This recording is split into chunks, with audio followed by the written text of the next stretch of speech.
have arranged a performance by the Handel String Orchestra featuring Director Agwin and Mr. Gu. Please enjoy the show.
高台没有高，就这样。那其实放下面就好了，放中间一点。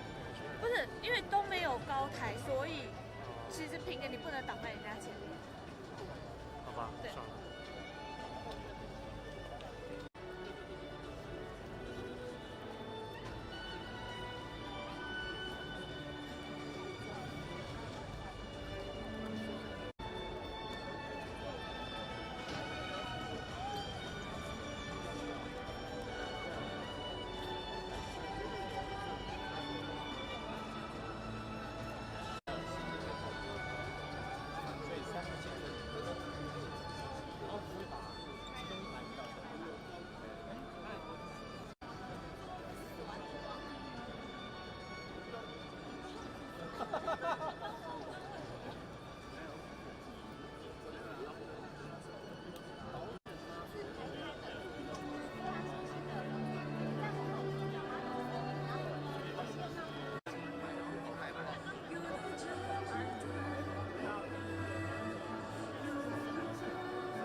that? That is the sound of AI.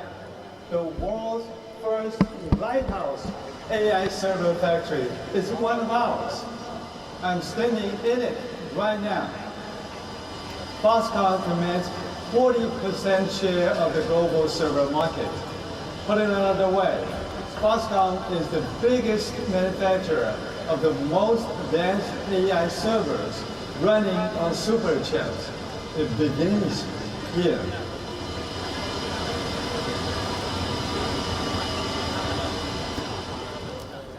Oh, that's better. Welcome, everyone. Foxconn is celebrating 50 years this year. Thank you so much for joining us today. This鴻海Tech Day is a milestone. The past year has been all about artificial intelligence across industries and current events. AI is pervasive in what we do and how we see and what we talk about. AI has accelerated our imagination. This acceleration is coming as Foxconn is transforming. We are redefining ourselves with our 3 intelligent platforms. AI is driving our transformation, not for the sake of AI, but because it makes business sense for Foxconn. To kick off the first day of鴻海Tech Day, we have invited some good friends in clean technology, electromobility, and next-generation communications. To frame your understanding of what Foxconn is doing, we are the world's largest electronic manufacturing service provider. The unrivaled capabilities we bring to our global footprint, more than 200 locations across 24 countries, is being strengthened by our transformation. For example, Foxconn's automotive manufacturing facility and a supercomputing center, both in southern Taiwan, is all about automation and digital twin efficiencies. The supercomputing center will host the world's fastest ever superchip, assembled by Foxconn for one of the world's most well-known technology names. You know who I'm talking about. At鴻海Tech Day, you will see the very first mass-produced superchip-powered AI server rack in the world. This is all about smart manufacturing. Smart city is about next-generation communications, intelligent urban governance. These need an ecosystem in space. Since we met at鴻海Tech Day last year, 2 of our LEO satellites have been circled this planet more than 4,900 times. This year, we'll tell you how compelling collaboration in space will lead to innovative connectivity on the ground. Since 2021, at least 1 new electric vehicle has been unveiled at each鴻海Tech Day. Smart EVs. We won't disappoint you this year. The latest models, which you will see this morning, joins a terrific lineup of EVs, displaying our range and maturity in automotive development. The Model C, which the world saw for the first time in 2021, this year completed all 6 stages of the Asia Cross-Country Rally in August. That's 2,100 kilometers over a week. This is Southeast Asia's largest rally and a real test of automotive endurance, safety, and reliability. I'll make some magic and you will see it on the floor in a minute. By the way, the non-racing model has been one of the best-selling passenger EVs in Taiwan. We're going to be talking about new energy in more than one way, with a slate of household names participating for the first time in the鴻海Tech Day. It is another compelling collaboration that we anticipate will lead to innovations in new energy.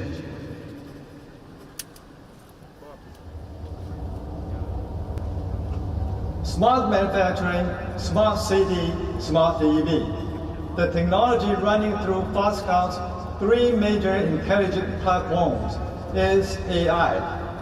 We apply AI to enhance what we do, and we are enabling AI with the products we make for our customers. Foxconn is accelerating your imagination. 接下来我要带一位 VIP 来参加我们今年的鸿海科技日 ，Let's go！Good morning. Wasn't that amazing? This is a very powerful EV. Behind the wheel is a driving legend in Taiwan. In Mandarin, we call him 车神 Mr. Chen Hehuang.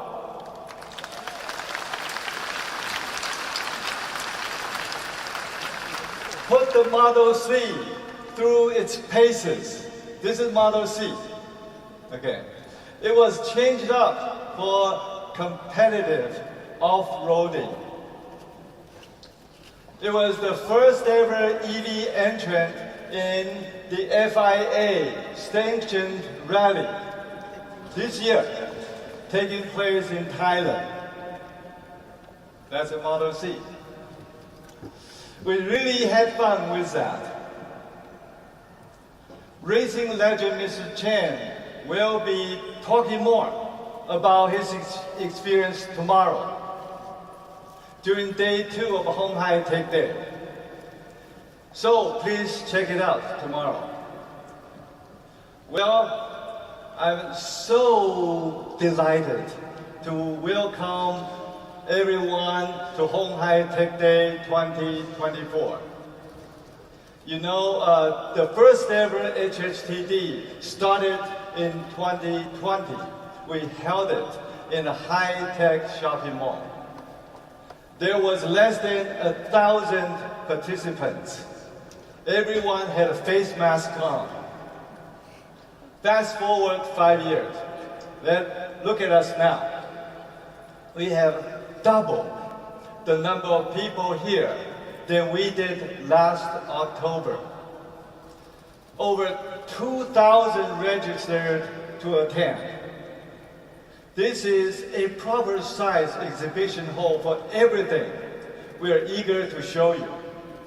It is nearly double the space of last year. The number of exhibits and forums this year are another record for Honghai Tech Day.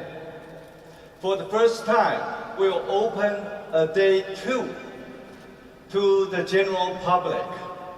We want to share and inspire technology and Taiwan. This year, Foxconn is celebrating half a century. Today's achievement would not have happened without the solid foundation first laid out by this company's founder, Mr. Terry Gou. Now, what excites me the most is the amazing lineup of partners who will share the stage with our Foxconn colleagues in the next 2 days. BMW, BCG, Breakthrough Energy Ventures, GE Vernova, Intrinsic, NVIDIA, Our Next Energy, Pininfarina, Siemens, and Thales Alenia Space. For those who have traveled from afar to be with us in Taipei, for those who are taking time to be with us online, let me say thank you for joining us at Honghai Tech Day. It is an honor for me to have you all with us. Artificial intelligence makes business sense. Whether you love it or fear it, AI is part of all of us now.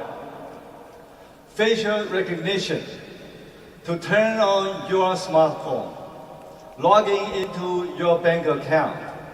AI does it. It doesn't sweat the small stuff. The user experience of the Olympics was enhanced by AI for the first time in Paris. AI can take on the big stuff. Foxconn is big. Our robust manufacturing excellence is being defined or redefined by AI. Emotional customers, dinner at Nobu among tech leaders, the anecdotes on AI demand are compelling. Let me tell you, our supply chain is ready.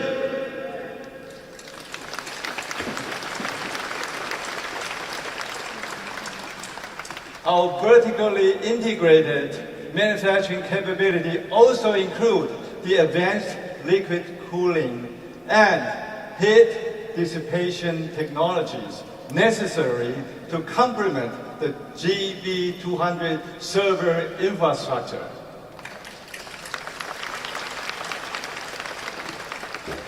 AI key components, AI key modules and boards, AI server and rack, high performance switches, AI data center. Foxconn will be the first to ship these super chips.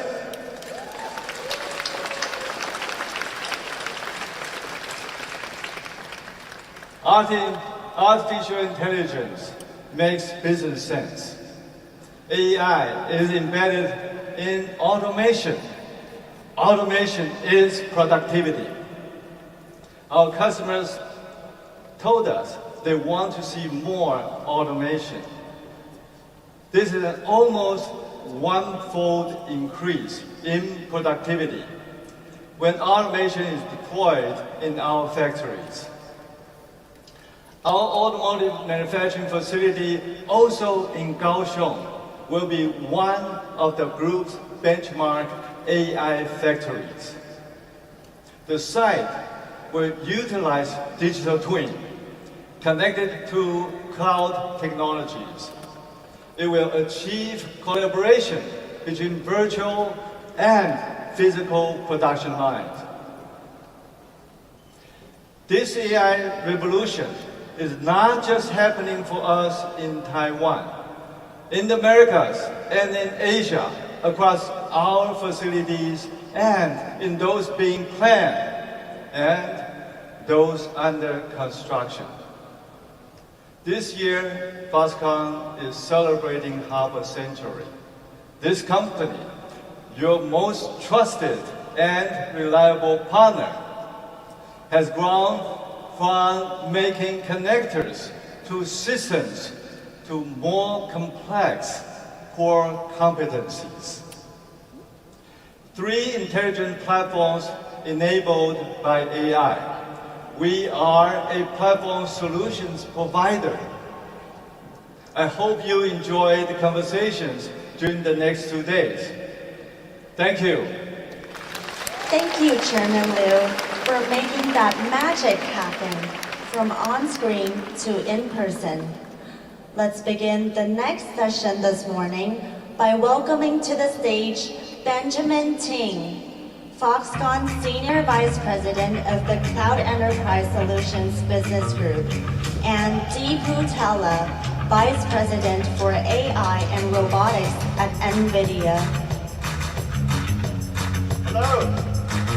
Hello, everyone. Good morning, people. Good morning, Ben. How are you?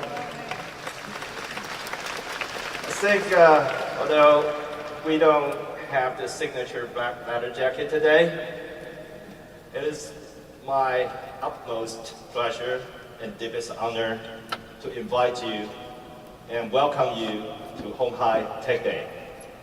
And on behalf of entire NVIDIA family, congratulations to Foxconn for your Golden Jubilee, 50 years. It's amazing. Jensen himself wanted to be here, but unfortunately he could not make it. So my job is to try to be maybe 1% of Jensen's capability. You know, Ben, something else I realized just now? Our CEOs are planning for their second careers. Jensen, I don't know if you caught him, he threw the opening pitch in Taipei during Computex. He also threw the opening pitch in 2 baseball games. I guess he's trying to become a baseball pitcher. Now I see Yang getting ready to be a champion in the Dakar Rally next. Yeah, like our chairman just mentioned, you know, this year is particularly special for the company. Now we're celebrating our 50th anniversary. You know, it's a great milestone. You know, we mark another important milestone for Foxconn. And we're so excited to share this moment with you, NVIDIA, and everyone here today, online, offline. Thank you. Welcome. Okay, people, let's kick off this session.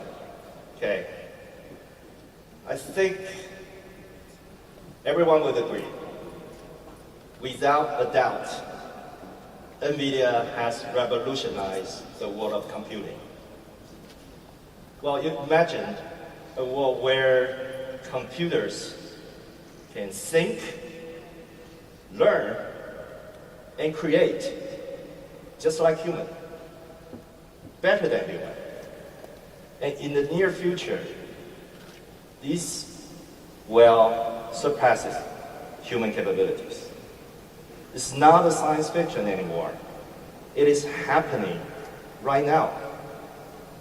But again, remember, none of this is possible without NVIDIA, so thank you. Thank you, Ben. So NVIDIA 30 years ago has pioneered a new way of computing called accelerated computing. Well, one could argue that for maybe until the last 2 years, it was debatable, even though NVIDIA believed for 30 years that the new wave of computing has to be accelerated. We have been doing it for 30 years, and now it's indisputable that without accelerated computing, we cannot achieve the computing breakthroughs from performance and energy efficiency. 30 years ago, we started with accelerating gaming and graphics. Then 20 years ago, we invented CUDA and started accelerating high-performance computing applications.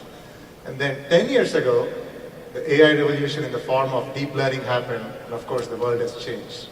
Now here's the best part. Can't wait to see what we can do together for the next 10 years and how far computing will be accelerated. 100%. You know what? NVIDIA is a great, great partner. So they not only give you the chip, they not only give you the solution, they also take care of you, to build your advanced manufacturing. One example, Omniverse. I'm not sure if this, but I'll take my chance to talk, as much as I can. We're building the largest GB200 production facility on the planet. I don't think I can say where now, but it's the largest on the planet. And we use Omniverse. The Blackwell is very complicated, very, very complicated. So Foxconn is one of our core competencies. We custom design a highly automated process. We use Omniverse, we build a model, we simulate, and we get very, very accurate result before the physical deployment. That's amazing. That's amazing. So this is really about AI creating AI. Yeah, so if you think about AI in the last 10 years and where we are today, much of it is in the digital world. However, the world is physical. The opportunity in the physical world is 10 times larger than the digital world. And the only way we can bring this AI technologies into the physical world is to build and train them in simulation. And the reason we want to train and build them, train and test them in simulation first is, of course, simulation is much faster, it's safer, it's cheaper. So it is going to be about simulating it multiple times, and when we are sure that the answer is good, we test it in the physical world and then run the loop again with the digital. Yes, totally agree that, this is happening right now, and, we love it. We love it. But, since, everyone is asking for Blackwell, so it's hard, it's very difficult not to say something about Blackwell. The demand is awfully huge. And the partnership between NVIDIA and Foxconn is very important. I think everyone would agree. Foxconn, Foxconn scale, global footprint, strong R&D, best-in-class supply chain and operations. Those are amazing. Those are well-known.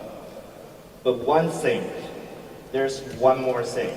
On this journey with NVIDIA, we're finding passion. Really, passion. That passion makes us 100% devote ourselves. That passion makes us to move at the speed of light. Passion. That's right, Ben. In fact, I've been coming to Taiwan for more than 15 years.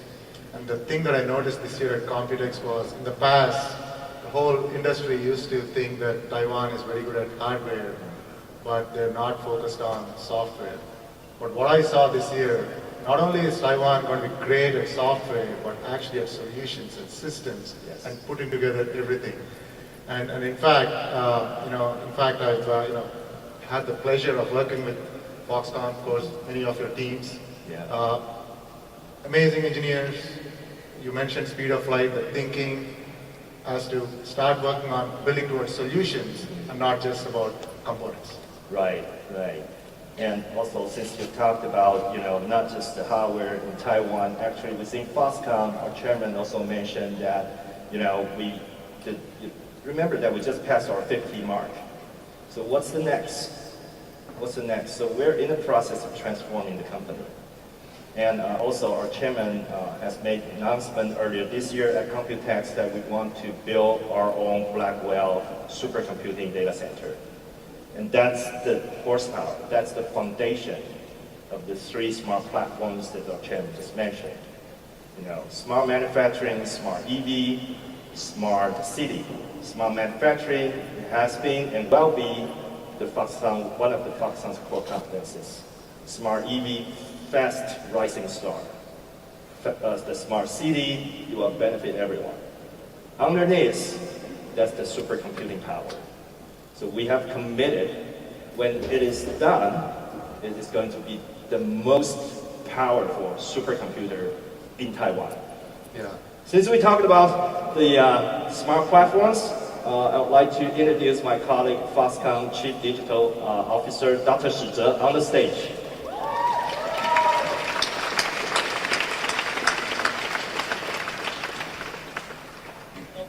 Yep.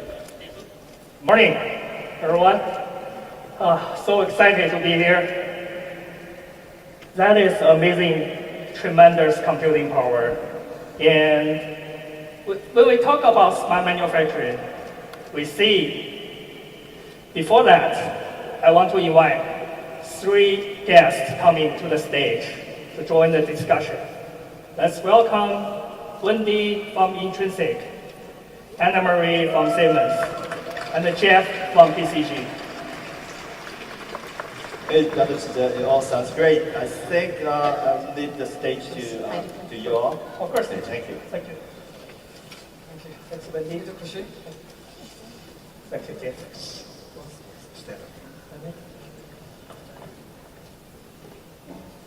Well, smart manufacturing. As Chairman Yang mentioned, we have the 3 platforms, and the smart manufacturing is one of our Foxconn's 3 intelligent platforms. The AI revolution is transforming our factories using supercomputing capabilities and generative AI. I think first time this year on our Honghai Tech Day, we released our smart factory platform. 50 years of experience, 24 countries, and over 200 locations, and more than 1,000 of factories. We have a lot of data and real-world cases. These are very valuable assets for our smart manufacturing platform. By fully unleashing the power of generative AI, I think we are in the journey to rebuild our factories to be smarter, faster, and greener. In short, I think people, actually, we try very hard to use your AI factory to build our factory AI. Would you mind to share more about this? Thanks, Steve. So to mention, NVIDIA, we are an accelerated computing platform company. We start with building chips, but now we build systems, including the data center scale racks. In fact, if you get a chance, I'm sure you will, you should look at the beautiful, beautiful rendering and also the build by Foxconn themselves, the DGX GB200 NVL72 rack that you see in the show floor. Now, beyond that, on top of that, we have built a bunch of software that is really what is required in order to accelerate all these applications. Fundamentally focused on 2 technologies. One is AI, the other one is digital twins based on NVIDIA Omniverse. So when we combine the power of AI and digital twin, we can really bring AI from the digital world into the physical world. In fact, if you think about physical AI, it's robotics. Robotics is a 3-computer problem. When you think about a robot, the first thing that comes to mind is a robot like ourselves, where the robot's doing the intelligence in its brain.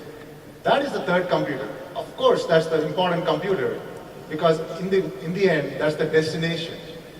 However, to bring that robot to life, we have to build and train that robot. And the answer is not to build it in the physical world, but to build it in the digital world first, because it's faster, safer, and cheaper. So the first 2 computers, one is the AI training computer, and the computer in the middle is where it's built on NVIDIA Omniverse, where we do all the testing. In fact, I believe that for every one physical robot brain, we will probably end up doing 1,000, if not 1,000,000 times more in simulation. Because it's so much more easier. We don't want to take the risk of building a robot, testing it in the physical world first. It's not safe.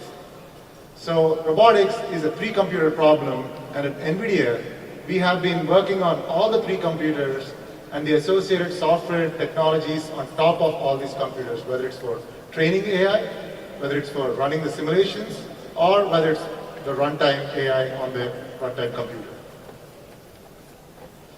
And in fact, if you look at some of the examples, Foxconn has adopted this technology very, very aggressively, very early, in a testament to showing how fast the Taiwan ecosystem is moving forward with investing in solutions and not just components. So you see there the number of things. In fact, the top right is very interesting. That is the Foxconn factory in Guadalajara, Mexico. That is building the GB200s. Somebody told me that was 400 meters long. The only thing that I've seen of 400 meters is the Olympic track, but that's circular. And Ben actually corrected me today morning, that's 450 meters long. Can you imagine how big that factory is? And it's going to be automated. It was built in simulation first. It has many, many robots inside it, from AMRs to robot arms. And those are all going to be built and tested in Omniverse first. So we're very proud to collaborate with Foxconn using both NVIDIA AI and NVIDIA Omniverse to build these large digital and physical factories. And in fact, you can see the type of applications. The only way to bring these type of systems to the real world is with partnerships. I'm very proud to be working with a lot of ecosystem partners, and you'll hear from two of them today. Intrinsic, leader, working inside Google, bringing the robotics environment, and then Siemens, of course, who's bigger in industrial automation than Siemens. So you'll hear from them next. So across all these three different technologies, we've been working with Foxconn. So Right. with That's fantastic. Speaking of physical AI, deep vision, we are trying to build more AI models for our smart manufacturing. We think we are building a new world of manufacturing. Let's invite Wendy from Intrinsic to the stage to share us more about how she used the AI to transform the automation industry. Thanks, Wendy. Thank you.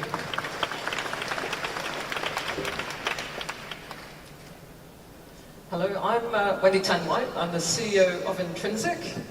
What is Intrinsic? We are a software and AI company.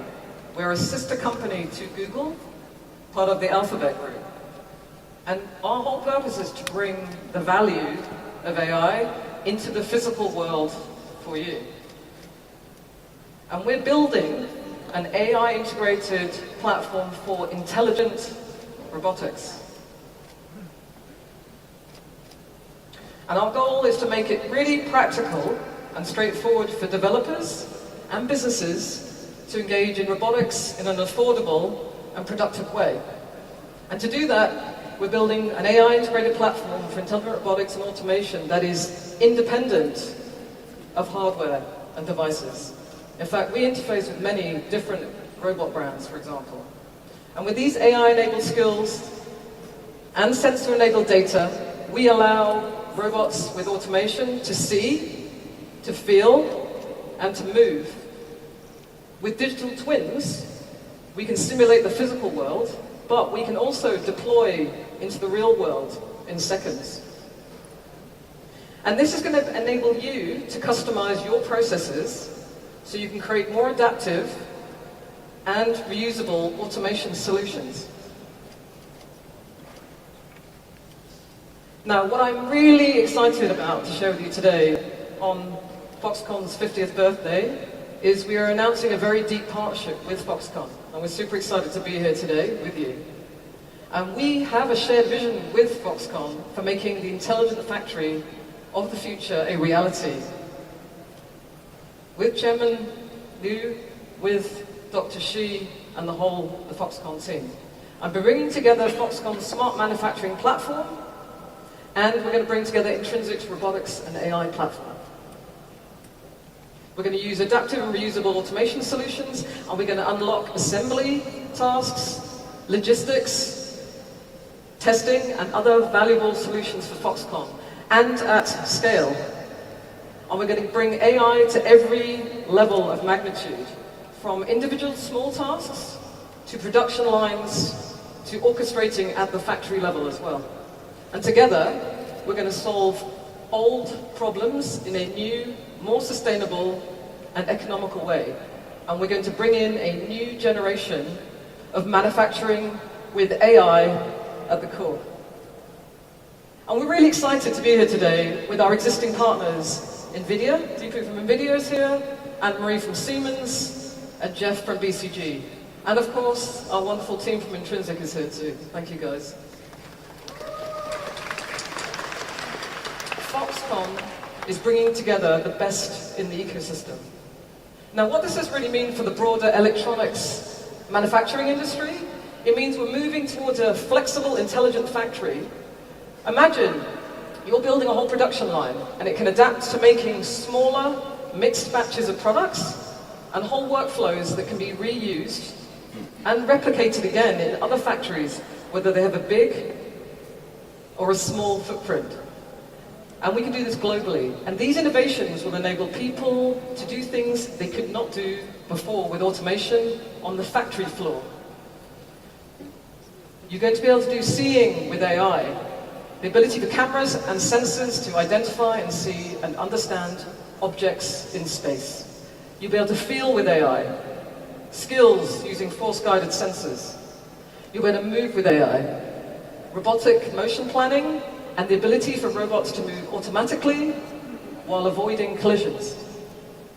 Together, we are going to make the intelligent factory of the future a reality, and it's going to be incredible to see how AI will transform the manufacturing ecosystem with Foxconn leading the way. That is. Thank you. Thanks, Wendy. I think that is fantastic.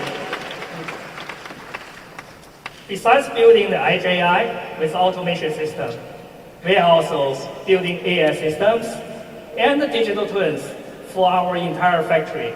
Our partner today here is a global leader in both automation and industrial software, Siemens. Let me bring Anne-Marie to the stage. Thanks, Anne-Marie.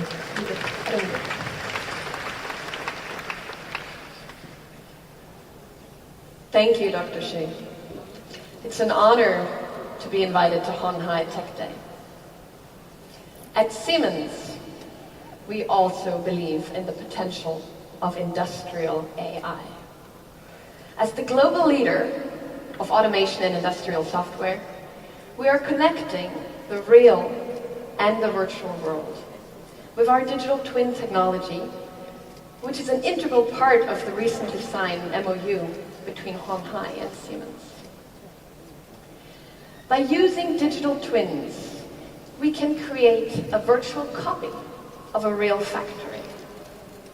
In this virtual factory, we can simulate changes to the production environment, processes, and equipment, rather than having to experiment with these complex processes in the real world.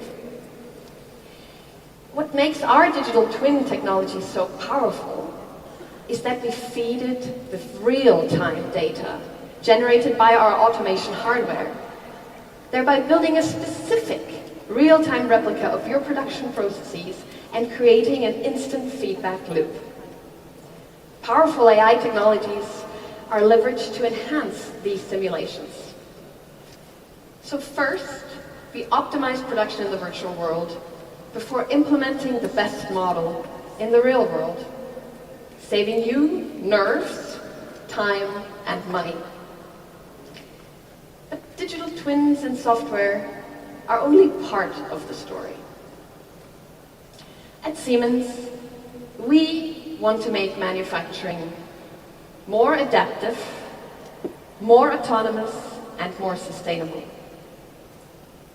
We're the automation experts. We have profound knowledge of manufacturing processes. And we are actually pioneers of AI, especially when it comes to industrial applications. Already back in 1974, researchers at Siemens were experimenting with an early type of natural language question and answer system. You could say, kind of like the grandmother of ChatGPT. We are at the cusp of a new age in industrial manufacturing. We can reach new levels of productivity, autonomy, and people-centricity if we leverage the power of AI. The equation is simple. More speed, more flexibility equals greater efficiency. And efficiency simply translates to more money. To unleash this potential, 3 things will be necessary. Readily accessing the billions of data points that are on the shop floor, speedily aggregating them effectively across the entire enterprise, and evaluating them smartly through standardization. Imagine you can organize and analyze the data from your automation hardware on the edge or in the cloud using state-of-the-art AI technologies and feed the results back instantaneously to the shop floor to adapt your production processes in real time and at scale. If you do this right, the financial benefits can be tremendous. Let me make it more tangible. Together with Honhai, we planned, optimized, and built an entire production line using Siemens automation and software. Even before the line was built, it was planned and optimized using digital twin technology, which ensured that only the most performant version of the line was implemented. This helped to get approval from the customer faster and saved an entire week of reviewing time. Because the manufacturing process was simulated ahead of time with real-time data, ramp-up time for new products was reduced by 2 weeks. In operations, cycle time has been reduced by 25%, while throughput has increased by 20%. I think these numbers speak for themselves. The vision Honhai has set out is a long-term strategy. Having the right partners on board who share your vision will be crucial to its successful realization. We are proud to shape the future of intelligent manufacturing together with Honhai.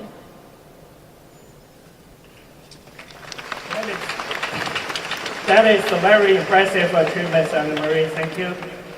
And cannot wait to see more generative AI in our manufacturing. Let me bring Jeff from BCG to talk about how the power of training AI in manufacturing. Thanks, Jeff. Thanks, Dr. Xu. It's a real pleasure to be here today at Honhai Tech Day. I come from BCG. We have a heritage, of course, in strategy, but manufacturing transformation, and are now the leading AI consultancy. We're very privileged to help Honhai and Foxconn ensure that AI makes good business sense. AI is at the center of the transformation into a smart manufacturing platform. All the initiatives to incorporate the great technologies and partners that we're hearing about today, and you'll hear about this afternoon, are brought together in an initiative at Foxconn called Genesis. Genesis is about harnessing the power of AI and generative AI for manufacturing. Now, if we think about AI, what do you need to get real value? A few things are very important. Indeed, one needs great human expertise. One needs the right amount of compute. You need IT, OT architectures. But very critically, you need data to be differentiated.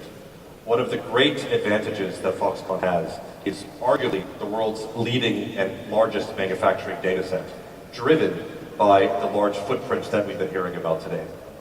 Now, those data, when combined with generative AI, but also machine learning, optimization, and other technologies, yield measurable impact in OEE, in throughput, in CapEx avoidance, and make good business sense.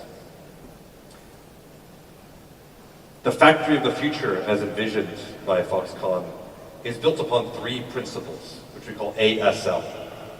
autonomous, meaning data and algorithms together recommend interventions, recommend other settings, and things to be done on the factory floor to the still very important human operators.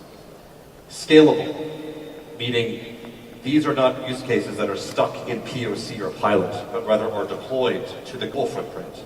And the global footprint actually benefits all the solutions as a whole. And learning, meaning when a problem or a defect is solved in one place, that information, that learning is then incorporated into algorithms that yield better performance going forward. So ASL is the set of principles upon which Genesis platform is being built. Let's make this real for a moment. If we think about injection molding, right? Really the one core bit of manufacturing process. Foxconn operates over 10,000 injection molding machines around the world today.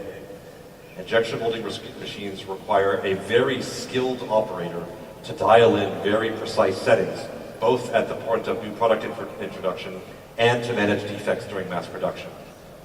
What is being deployed now is systems that leverage machine learning, expert systems, all with generative AI interfaces to support those technicians with the right recommendations such that they don't have to waste their time on the easy problems and can focus their precious time solving the most difficult problems. We encourage you to visit the exhibition over here later this afternoon to go in more detail on this use case and many others as well too. Now, bringing this all together takes a village, requires 4 pillars, right? So 4 pillars are being built as part of Genesis.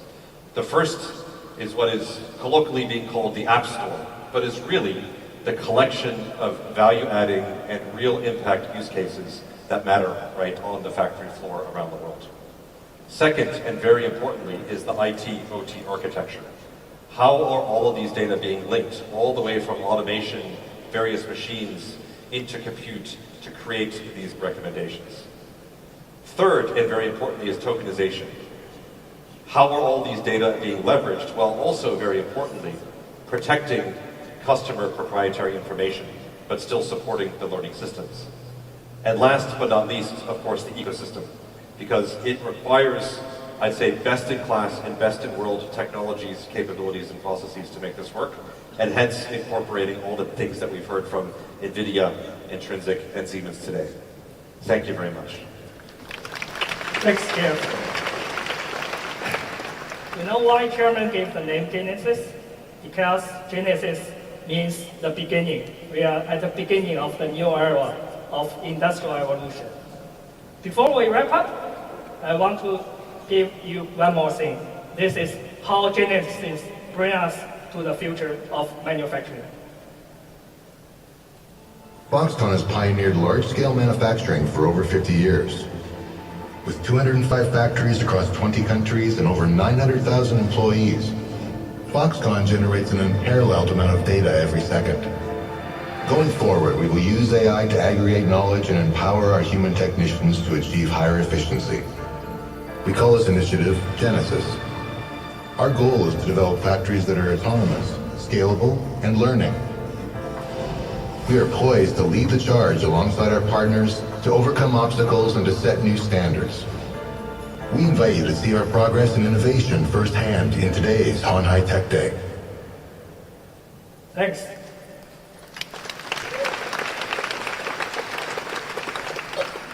I really want to say thank you to all our friends, people, Wendy, Anna Marie, and Jeff, for coming and share their visions for us.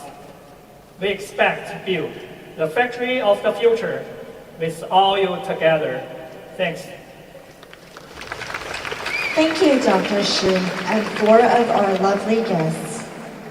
Let's now welcome Jesse Chow, Head of B5G Strategy at Foxconn, to the stage for a conversation relevant to Smart City.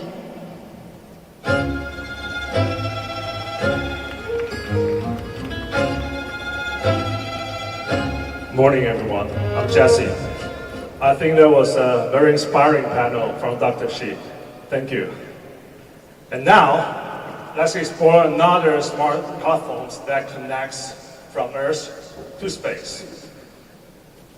Last year, we achieved our first milestone by launching our 2 Pearl CubeSat into low Earth orbit. This year, we aim to further accelerate your imaginations as we look towards 2030. By 2030, the smart city will enter a whole new era enabled by the 6G network standards. This will leverage the strengths of LEO satellite networks to provide ubiquitous connectivity, and also, we have MBBS here, right? AI-enabled infrastructures and ultra-low latency services wherever you are. At Foxconn, we're expanding beyond making devices. We're building platforms that connect them globally. We're creating a network of satellites to link smart factories, cities, and soon, the smart AVs. To achieve that, Foxconn cannot do it alone. We need a strong partner. To tell you more, let's welcome one of my good friends from Thales Alenia Space, Didier Labouche. Hello. Very happy to be here. Yeah, thank you, Didier. Didier, thank you for coming all the way from France. Would you like to give us, our audience, a quick overview of what your company does?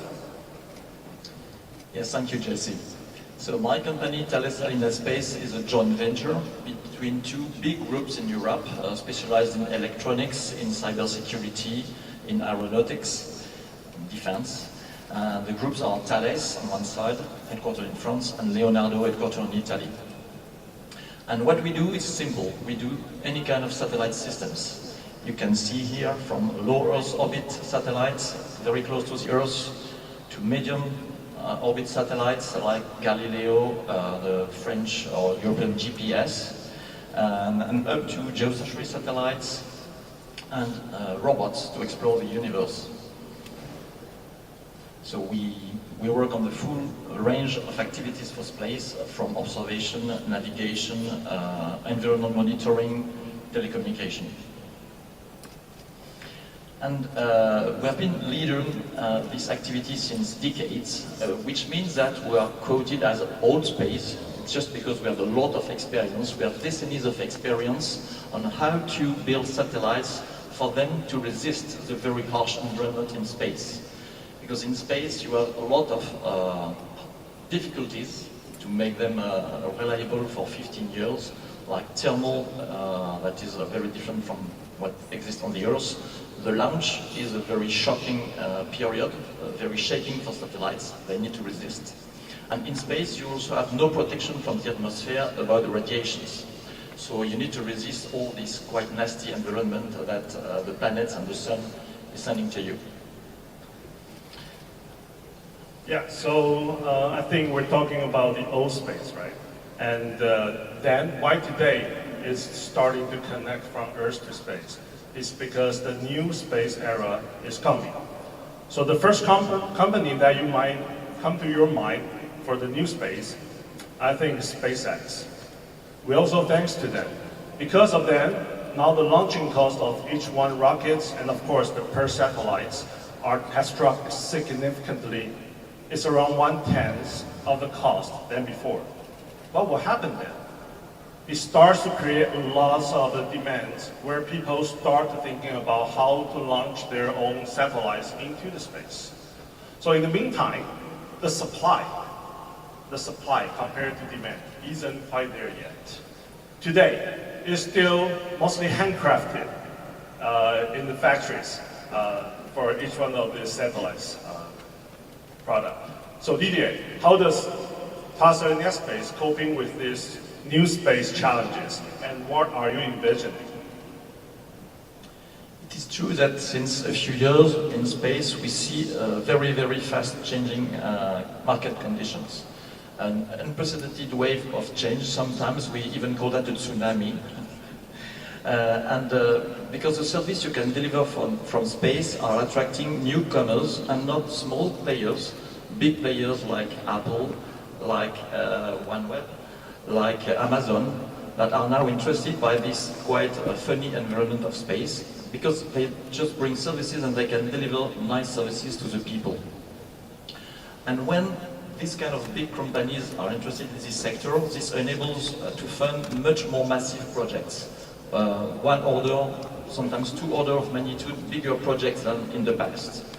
And when you have much more capex to be invested, you can build much more satellites and you bring them close to the Earth in order to reduce latency, for instance, or to improve the observation. And this is changing the way to produce them because we need much more automation, much more industrialization. And this is where Foxconn is a great player. And this explains the strong motivation of Foxconn to explore what they can do in the field of space.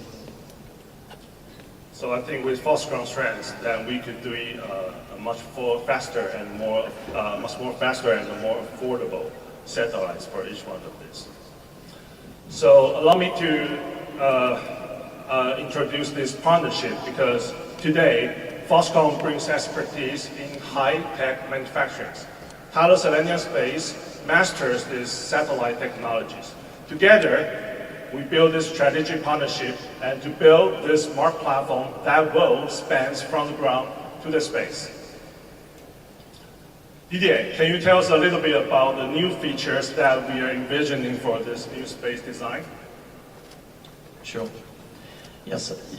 Traditionally, satellites were big boxes that providing the solar power generation, the propulsion and orbit control, with the payload, the useful part of the satellite being inside this box, only the antennas being outside of it. Today, in order, for instance, to connect smartphones, like this one, to satellites, or to connect electrical vehicles, because they need connectivity everywhere at any time, we need to reinvent the way to build those satellites. And the new satellites, as the one you see here, are in fact large antennas. It's like flying antennas, and all the platform subsystems are built around this antenna. This enables to stack the satellites, one above the others, to launch them by tens. They can weigh a few hundreds of kilograms up to 1 or 2 tons, depending on the power. And this is enabling really to connect almost anybody in the planet with a smartphone to the satellite network.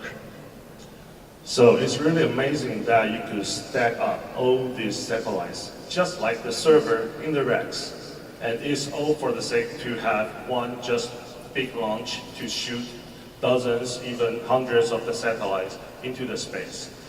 So in the coming years, we'll see more and more satellite constellations, both commercial and sovereignty-based. These satellites will function much alike like the telecom-based stations, but it's building space. So the connections between these constellations will form the new space internet, using familiar global roaming mechanisms provided by each one of your telecoms. So the connections between each one of these constellations that will start to form, we say, the new space internet. And this new space platform will provide seamless connectivity worldwide. So thank you, Didier, again, for sharing and bringing all this to us. All we need to do now is think big and make it happen. And we do it together. Thank you. Thank you, everyone. Josie and Didier. For the next session, Jerry Shao, Chief Product Officer of Foxconn, will moderate a panel of experts on clean energy and how it brings partnership together to innovate. Breakthrough Energy is an innovative initiative in clean energy and climate launched by Microsoft co-founder Bill Gates. GE Vernova, with roots from General Electric, seeks new energy that is good for the Earth as it continues its pathway that was laid down first by one of the world's original innovators, Thomas Edison. Our next energy is all in to be a household name in battery technology in the United States. BMW i Ventures hails from the well-known German automotive group BMW and is keen to look out for great potential in sustainability. Good morning, good morning. Welcome to鴻海Tech Day 2024. I see a lot of old friends and good friends and new friends. So I'm really excited about this section. And it is a conversation about clean energy. Sustainability is so critical to our success in Foxconn's 3+3 strategy for future growth. Foxconn has invested over $10 billion and achieved encouraging results through new partners and new technology. Today, we invite 4 of our key partners for this discussion. Achieve the net zero. We are building a team here and going to do great stuff, not only for next decade, next century, or not just next year. So we're working so hard together. This will be a lightning round of insights. I would like to ask each executive on the stage to share with our audience 3 insights. First, why you are here at鴻海Tech Day. The second, what is your connection to Foxconn? Lastly, what is the key takeaway in clean energy you want this audience to remember? Why don't we have Libby start, then you hand over to Roger, then Majid will follow. Finally, we have Marcus. Libby, floor is yours.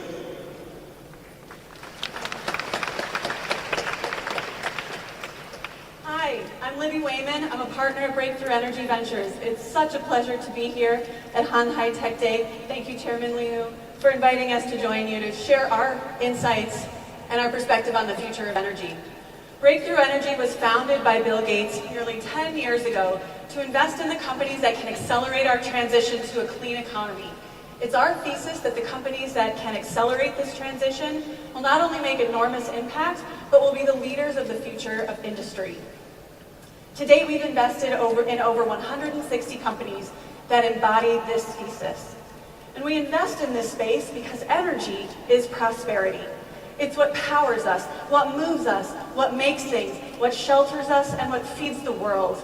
And each one of these sectors is poised for transformation, powered by innovation to address climate change. Today I'll share with you some key insights on just 2 of these sectors. The electric grid is the largest machine on Earth, and it is expected to expand by 4 times to accommodate new demands and the clean economy. For example, AI, we've heard a lot about this morning.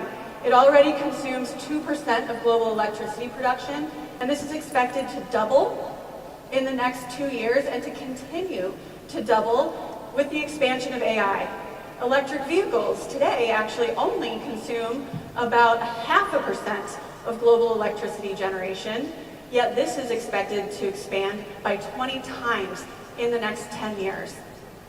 And electricity will be generated in new ways. Today, over 75% of new capacity added to the grid is from solar and wind, yet only 15% of electricity that's actually generated is from renewable sources.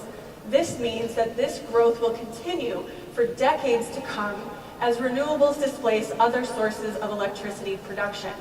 However, significant barriers still remain to fully decarbonizing electricity production.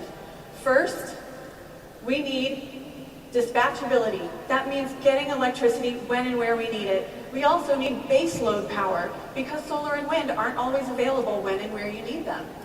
But one of the most promising technologies for base load power is actually fusion. After decades of research, scientists have now demonstrated net positive electricity production from a fusion reaction. And on the left is a view of a fusion reactor that is now being scaled up to a commercially relevant scale outside of Boston, Massachusetts.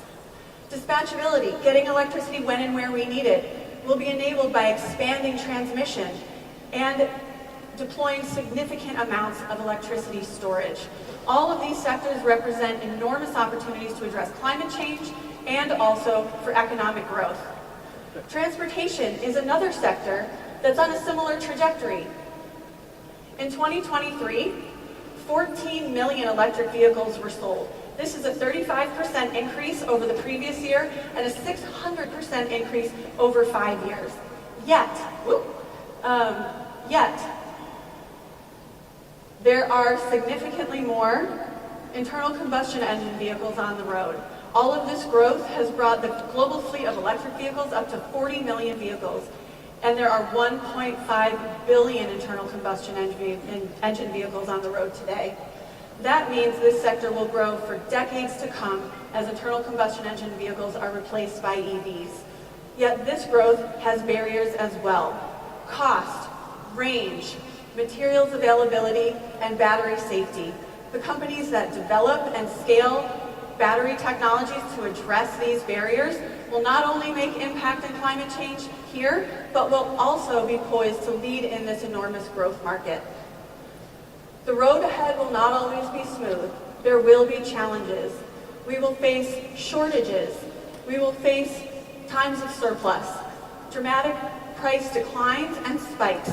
Yet the companies that persevere and invest in discovery, development, and deployment of clean energy technologies will not only make a global impact on climate change, but will also be poised to be leaders of the future. And we look forward to expanding collaborations to bring these technologies to global scale manufacturing. And now I'd like to invite Roger Martella from GE Vernova to the stage to share with us how GE sees these opportunities.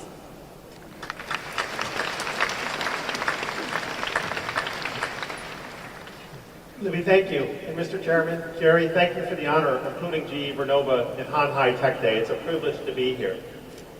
When Thomas Edison invented the light bulb and founded General Electric, he started the first electrification revolution.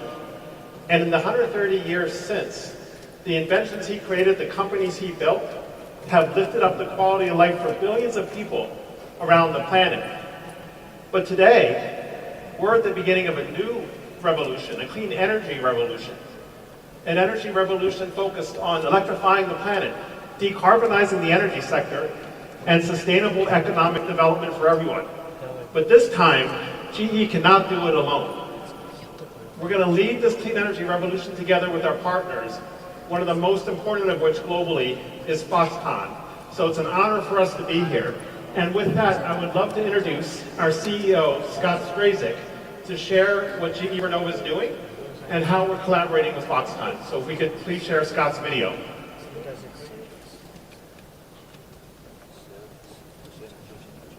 Hi everyone, I'm Scott Strazik, the CEO of GE Vernova, a purpose-built company working to electrify and decarbonize the world. Thank you to Foxconn for the honor to participate in this year's Hanhai Tech Day. Your work across the globe is incredibly important, and it is an honor to talk with you today. While I unfortunately could not be there in person, I have fond memories of my previous trips to Taiwan and look forward to visiting again soon. At GE Vernova, our technology helps generate 25% of the world's electricity.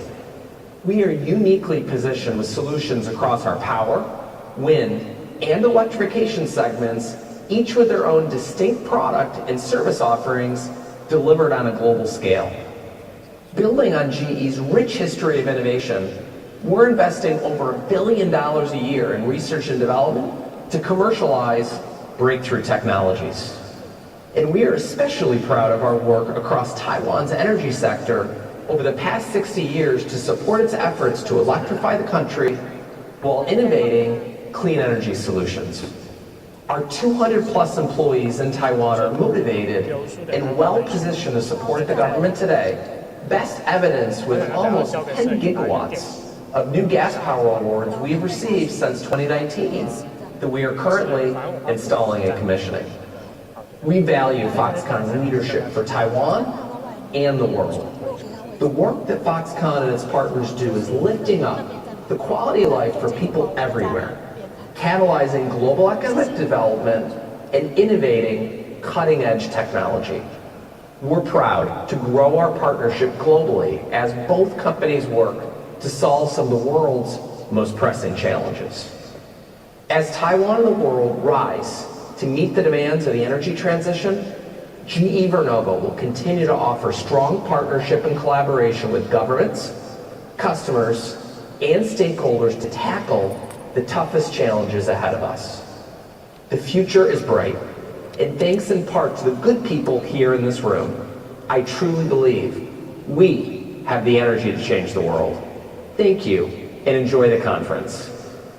Scott, thank you. So very briefly, in terms of how we are approaching this challenge, if we could go back one slide, please. I probably hit the button too fast. We have a sustainability framework, and we are the first company to put electrification as a core part of its sustainability mission. We've heard about the need to power artificial intelligence, data centers, the beautiful electric vehicle that came through here to make sure that kids can turn the lights on and feel safe, parents can access their jobs, and people can access healthcare. That's our imperative, to electrify the planet. But at the same time, we need to focus on decarbonization. As we grow capacity, make sure the electrons we introduce are cleaner than the ones that came before it by lowering carbon intensity and investing in the breakthrough technologies of the future like carbon capture, small modular reactors, and hydrogen, things that Libby talked about. All while we conserve resources and operate as a company and lift up the quality of life for our people and our communities everywhere.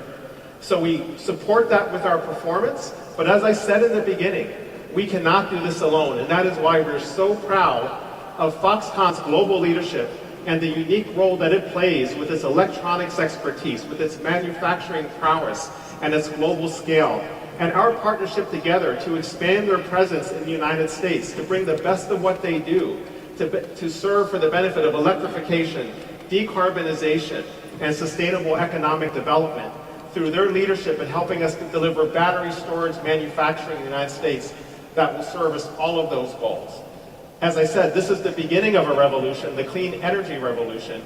We're proud of our partnership with Foxconn, we're proud of Foxconn's leadership, and we have confidence that when history looks back on this, they're going to be at the table as one of the global leaders that help solve the world's most pressing challenges together. Thank you. Thank you.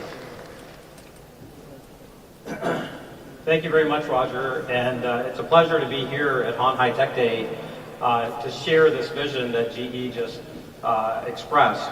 Now, as Jerry has brought us together in partnership with Foxconn, it's inspiring to witness Chairman Liu's 3+3 vision in action. The electric vehicles that you have on display are truly remarkable.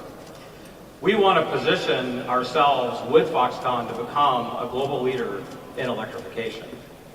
As One and Foxconn has started working together, we established 3 points of commonality. Our vision at One is simple. We're here to solve and improve the range of electric vehicles because that is the most essential element to commercializing a successful industry that electric vehicle buyers are interested in. We want to make sure that safety is at the center of everything we do. We can't afford battery fires. We have to put an end to catastrophic thermal runaway and battery fires that can threaten products. And very specifically, working with Foxconn, addressing the topic of global supply chain. Scale and the people that scale will be the first to win the marketplace. I want to introduce now 3 technologies. The first technology is a 1,000-kilometer battery. The second is a 600-kilometer battery that can recharge 500 kilometers in 15 minutes. And the third is a smart battery that starts to connect the automotive industry and transportation with the grid. This 1,000-kilometer battery was birthed as an idea in 2021. Working with Marcus at BMW and with all of our partners at BMW, we started to develop this technology in 2021 in joint partnership. And in 2023, we were able to demonstrate a 978-kilometer drive on a single charge with BMW. This begins the revolution where an electric vehicle can become the only vehicle that you need.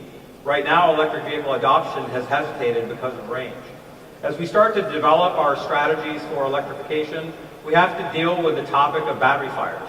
It is not acceptable that you have recalls that can threaten the business viability, that you have cargo ships with EV fires that can threaten insurance industries' willingness to ship batteries and electric vehicles across the oceans, and that you can threaten apartment buildings with battery fires in garages. These are topics that One deeply cares about in the development of technologies that can solve and make sure that energy transition is successful. Now, our battery technologies, if you go back to around 2020, leading developers of LFP or iron-based battery technologies in China had achieved about 400 kilometers of range with a safer battery that was lower cost and had a more durable supply chain. But that was not sufficient for the Western markets. The Western markets had set the bar at around 500 or more kilometers of range. We are now working on an iron-based battery that can deliver 600 kilometers of range, recharged in 15 minutes, 500 kilometers.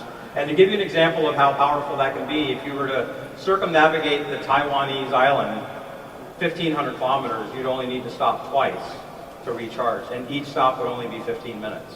That could be a powerful future to enable this electrification journey. Our final stop in our battery technology review at ONE is a smart battery. A battery that could back up your home for days if you had a power outage during a storm. A battery that can serve your automotive needs and transport you back and forth to work and take long trips as we described. But importantly, that same battery, as Roger has outlined the vision for grid batteries, can service the grid. While you're at work, your battery's working hard to earn revenue for you. That is a very different future, where you're buying an electric vehicle. And if I look back at the Apple example of iPhone, the most important aspect of what changed our lives permanently was the advent of something called the App Store. It was a marketplace. Think about a smart battery, an energy marketplace, where that same battery in your car services the grid and earns revenue like $1,000 a year. That changes the game on electrification and adoption. So we're working to bring that future to life. We're proud of our partnerships on stage. We're very thankful to our partnership with BMW. You know, it takes in a startup, a company that's willing to bet on your future success.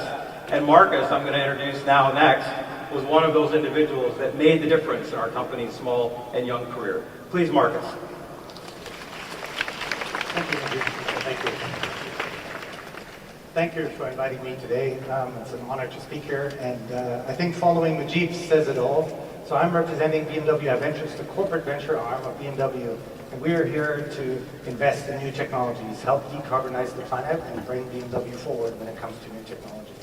So with this, we are invested in our next energy because, as you saw the collaboration, we believe that we need giant leaps forward in battery technology. And we are the instrument at BMW to foster this with money and also bring this forward.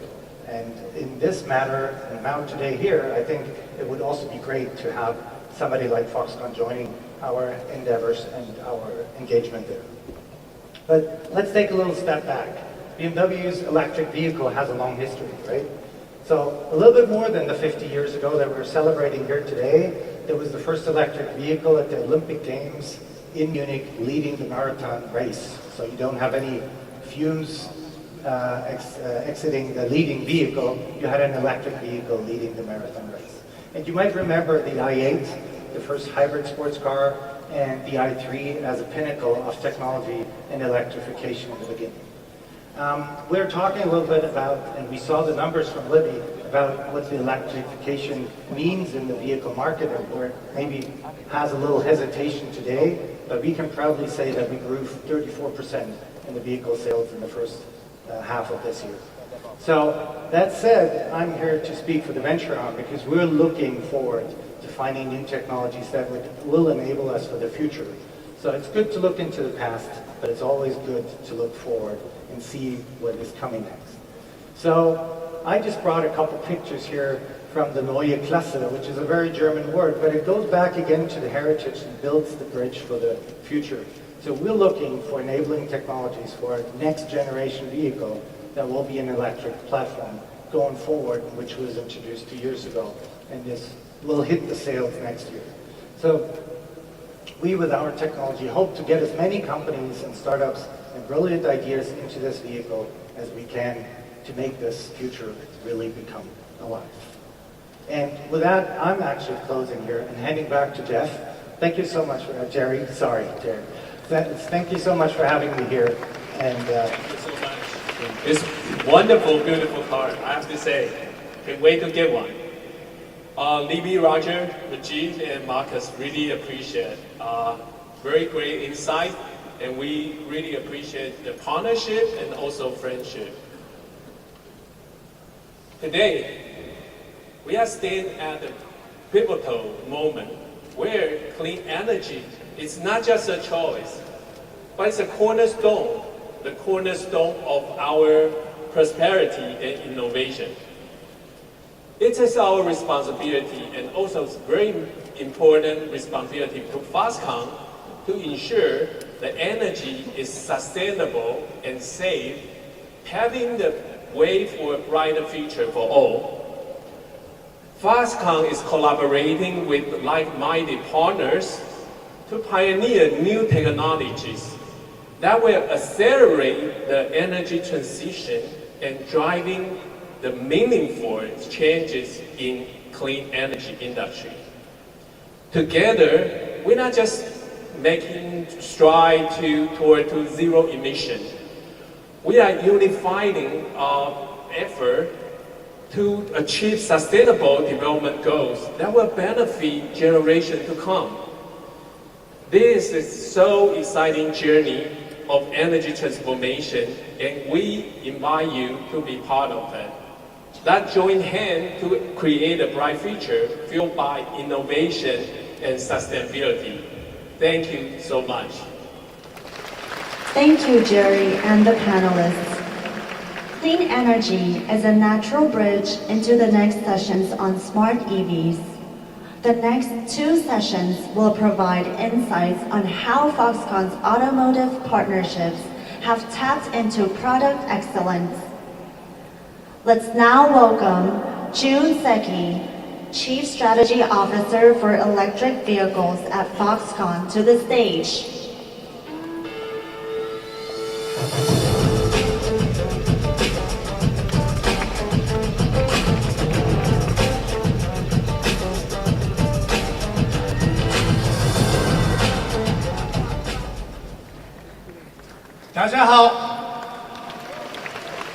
Guten Morgen, bonjour, and ohayo gozaimasu. So let me revisit Foxconn EV strategy a little bit. Our core business is, of course, assembly, contracted manufacturing. Same as like smartphones, laptop, game machines. But thinking about EV business, we needed a little punchy spice. That is DCBMS, D for design.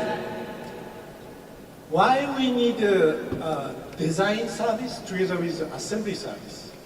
Because when we look at the EV market, we are seeing many non-auto EV players.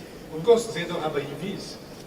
And also, even traditional OEMs, sometimes they need lineups from us to make time to market shorter, investment market smaller. So that's why we have a CBMS together with CMS. Then after my sessions, 3 new car comings, and then those are extending our business for more flexibility to customers. And also, we do this design service for component side. From left-hand side, you see component, module, and platforms, and also even after sales. After sales is mainly like a charger, energy storage. We do provide a manufacturing service together with design service for this. But we don't have to do these components, everything by ourselves. Organic is very important, but efficiently having a partner is even more efficient. So, you know this right-hand side guy is very famous, our chairman. Left-hand side guy, Dr. Crane Holger, CEO of ZF, was on this stage with me last year Honghai Tech Days. And he said, we make a joint venture together with Foxconn in 24. Actually, we did. As you see, May 1st, we newly established ZF, Foxconn, chassis, modules. We need a new name. It's too long. Let me shorten the ZF Foxconn. So now, I want to invite our new families.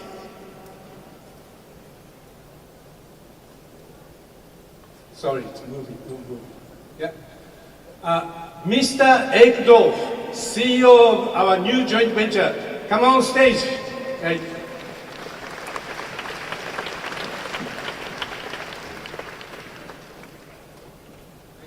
Thank you. So, hey, this is your first time for our Honghai Tech Days. Yes. How do you feel?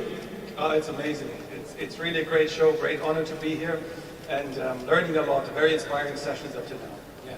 So many people. Yes. Probably we must worry about food court after this session. Okay, so first, can you provide the outline of our joint venture? Okay. Our company, essentially everybody knows what Foxconn does for the mobile phones, right? So what we do for the automotive industry is exactly the same. We provide axle and chassis systems for the automotive players of the world, the premium manufacturers. You see the brands located here. We have about 3,500 people worldwide in 27 locations over 13 countries. And we really pride ourselves in the transformation of the electrification industry because it's a massively growing market as well. Okay, when we're talking about our components, today many people talking about AI, high technologies, digitalization, satellite. Our component looks like a very much traditional component. Under this digitalization world, can you explain us why market is focusing this product, why you are growing so fast? Okay. I want to introduce the growth pattern that we have in our industry is driven by two main trends that you see everywhere in the automotive industry. One is the electrification trend. So our products and services are getting much more valuable as we speak, and we drive that really forward. And the second driver is the outsourcing trend itself. So where the OE manufacturers are focusing on their differentiation, on their powertrains, on their differentiation between the different players in the market, and give more content to other players. And so that is what is really driving the growth of the market. Yeah. You know, always in-source, outsource is repeating, but nowadays, you're right. Those hardware-based components become more outsourced, software becoming maybe in-source. So under that market, can you tell us your vision for future? Okay. My objective as a CEO of this company is to outperform the growth of the market. You know, we see that the market is doubling. We also want to drive that. We've recently announced that we want to increase our revenues from 4 to 8 billion over the next years. And this does not even include any of the Foxconn vehicle opportunities that we may talk about in the future as well. So this is really the drive where we want to gain more market share and really make a big step into the market as well going forward. Very good. 8 billion minimum. Yes. Thank you. Yes. Okay. So short, but please close our session. Okay. So at the end, you know, our drive in this industry is really driven by the rigorous focus on accountability and safety. Let's not forget it's safety critical products that we make. Very important that we do this, and we want to. Our business model requires that we deliver these products. We make and deliver these products within hours from ordering of the customer. To the delivery point at the factory of the customer. So that is really something where we have to drive an efficiency in our organizations, and that really nicely fits together with Foxconn in the future of your electrification strategy as well. And what I'm really looking forward to at the end of the day is having a lot of smart vehicles on the road, and knowing that our vehicles are always going to be part of this. You know, as long as the cars don't fly, the axles are here to stay. Okay, thank you. Please everyone, remember ZF Foxconn modules, our new family. Thank you very much. Thank you. Thank you. Thank you, Seki-san and Ike. Up next, we'll hear from another speaker on automotive partnerships. Hailing from Italy, Pininfarina is truly a master class in design. Let's welcome Felix Kilbertis, Chief Creative Officer of Pininfarina, to the stage.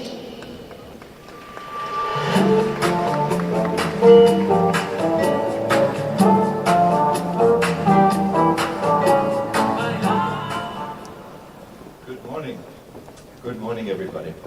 I'm excited to be here with you today at this incredible event. My name is Felix Kilbertis, and I have the privilege to serve as the Chief Creative Officer at Pininfarina. But for the next 10 minutes, I also have the unenviable task to summarize the radical transformation of automotive design tools over the past 100 years, evolving from hand-drawn sketches to physical models to highly sophisticated digital tools and virtual simulations. But let's start at the beginning. Let me introduce to you Battista Pininfarina, here as a young man on board a boat to America where he will meet Henry Ford and famously refuse his job offer to return to Italy and set up his own company in 1930. A coachmaker and design house which will celebrate its 95th year next year. Now, what would Pininfarina have seen on his first trip to America? Probably something like these city scenes of Times Square in New York. We see a bustling city full of movement, color.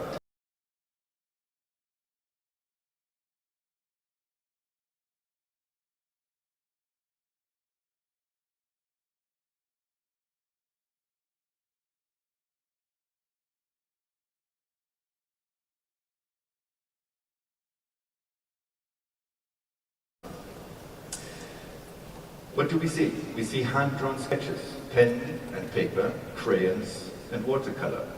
And yes, we still do that to this day. We sketch and doodle by hand, pen on paper. Our designers still express their personal artistry in hand-drawn illustrations. But how did the design process work back in the days? Elaborate drawings express an idea, and drafting tools like pencils and rollers were instruments for precise line drawings, producing side views and top views. In fact, the base for skilled craftsmen to build models in clay, plaster, and other materials. And as you can imagine, design changes were slow and labor-intensive. Some of the most beautiful cars were designed with our hands, like the Cisitalia, now part of the permanent collection at the MoMA in New York. This was the era of sensual shapes, deeply rooted in craft, still analog and built by hand, made in factories without robots. In fact, only science fiction writers like Isaac Asimov could imagine robots and space travel, or intelligent machines traveling in space. The 3 laws of robotics were actually an influential byproduct of his short stories. But imagining the future is also designing with your mind. Moving into the 1960s, designers were capturing the potential of revolutionary materials for new shapes, like fiberglass, synthetic foams, plastics to replace wood and sheet metal, and to use color where chrome was needed before. And new drawing techniques, markers, colorful paper gave rise to a new level of artistic expressivity. However, the process behind remained largely the same: a drawing, an elaborate model, and sections to build a full-size prototype by hand. These master sections were then printed on big sheets of paper. Wireframes were made from these sections, first manually and then gradually computerized. These early digital drafting boards looked actually more like the control room than an artist's studio. And this was perhaps not a coincidence, because similar technology was used by the Apollo program at the same time. In fact, never have, or rarely has, popular imagination and cutting-edge design been so closely aligned. This really looked more spaceship than road car. In fact, visionary filmmakers like Stanley Kubrick used the same aesthetic for 2001: A Space Odyssey, released, in fact, the year before the moon landing. And this film was most remarkable for the first believable depiction of artificial intelligence. Unfortunately, HAL 9000, the supercomputer in charge of navigation and mission control, proved somewhat hostile to human interests. George Lucas depicted an altogether friendlier AI in the shape of a helpful robot, a loyal wingman named R2-D2. And as a kid growing up in the 1980s, I was very impressed with KITT, a car that could not only drive itself, but also speak. Level 5 autonomous drive and voice control, actually complicated words that I learned much, much later. Now, all of this to say that while the vision was there, however, apart from smarter and maybe a more advanced look, cars of the 1980s still were far from intelligent. Also, the design process was still largely a manual business. Sketches, a side view, a model. However, more modern materials did influence new solutions, like the flush integrated lamps, for example, and so did aerodynamics. The use of wind tunnels for aerodynamic testing became even more prominent, but still required physical models to evaluate airflow. Now, the real revolution was the onset of digital design tools. Photoshop, of course, 3D modeling software, and visualization completely changed the way we worked in the 2000s. And material science gave new possibilities for shape, inspired by nature, and a growing focus on eco-conscious design. 3D printing is also used for models and components, with illumination now an important design element. And in fact, the first generation iPhone coincides with a complete transformation of interior design, with the arrival of screens and touch screens, and powerful connectivity, bringing navigation and in-car entertainment. Digital modeling, by this time, now became truly usable, allowing our designers to render photorealistic images of their designs. We take that for granted today, but 20 years ago, this was revolutionary. Designers could now make quick changes, visualizing cars from multiple angles. And can you tell the difference to this image here? This is a photograph of the actual prototype, built with computerized milling and additive manufacturing. This enables the faithful transition from digital to physical. Even the package itself became interactive and fully 3D. Such parametric models, where dimensions and constraints could be easily adjusted, provided more flexibility for packaging. Long gone are the days since hand-drawn side views. So, how do we work today in Pininfarina? Design has become more collaborative and connected than ever. We can now work with our partners remotely and across continents. Design reviews are now fully immersive. We have wall-sized screens and can see shapes in real size and in real time. Digital design tools enable virtual prototyping, reducing the need for models. The engineers and the designers now run simulations for aerodynamics or crash requirements in parallel, therefore saving time. UX and UI design becomes the new frontier. We now need to answer new questions and work in new ways. We not only have to design shapes, but also interaction, motion, and human-machine interfaces.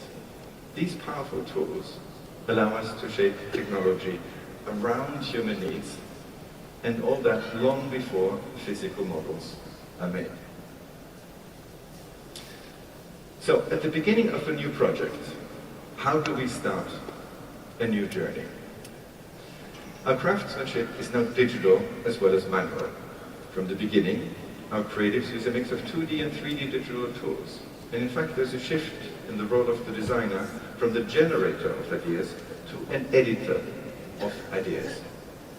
Here, AI also opens a new frontier in achieving better quality faster. Also, we can now turn 2D images directly into animations, helping enormously in communicating ideas. So, this means that fewer people can achieve more, but need to learn to become better editors. It is more important than ever to select the right solutions and to ask the right questions. In fact, where I find the biggest impact in our workflow is in understanding better who we design for and to anticipate people's needs. Never before was it possible to create hyper-realistic images of our future users with a few text prompts. This is unprecedented and allows us to really put the human back in the center. Now, as we've seen over the last few minutes, many visions from science fiction and art have become today's reality. We have more and better tools than ever, and we use all of them, our hands and our minds. And we're looking forward to more advanced materials and are excited about the promise and challenge of AI and robotics for mobility. And as we keep our minds open and pay attention to a new generation of artists and visionaries for seeds of the future, we will remember to always put the human needs at the center of everything we design. Because at Pininfarina, we believe that design is a method and a mindset. In fact, it is the instrument to humanize innovation. Thank you very much. Thank you, Felix. The next three speakers will now lead us through some exciting new developments in electric vehicles. Let us first welcome Andy Lee, CEO of Foxtron, to the stage.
Hello, everyone.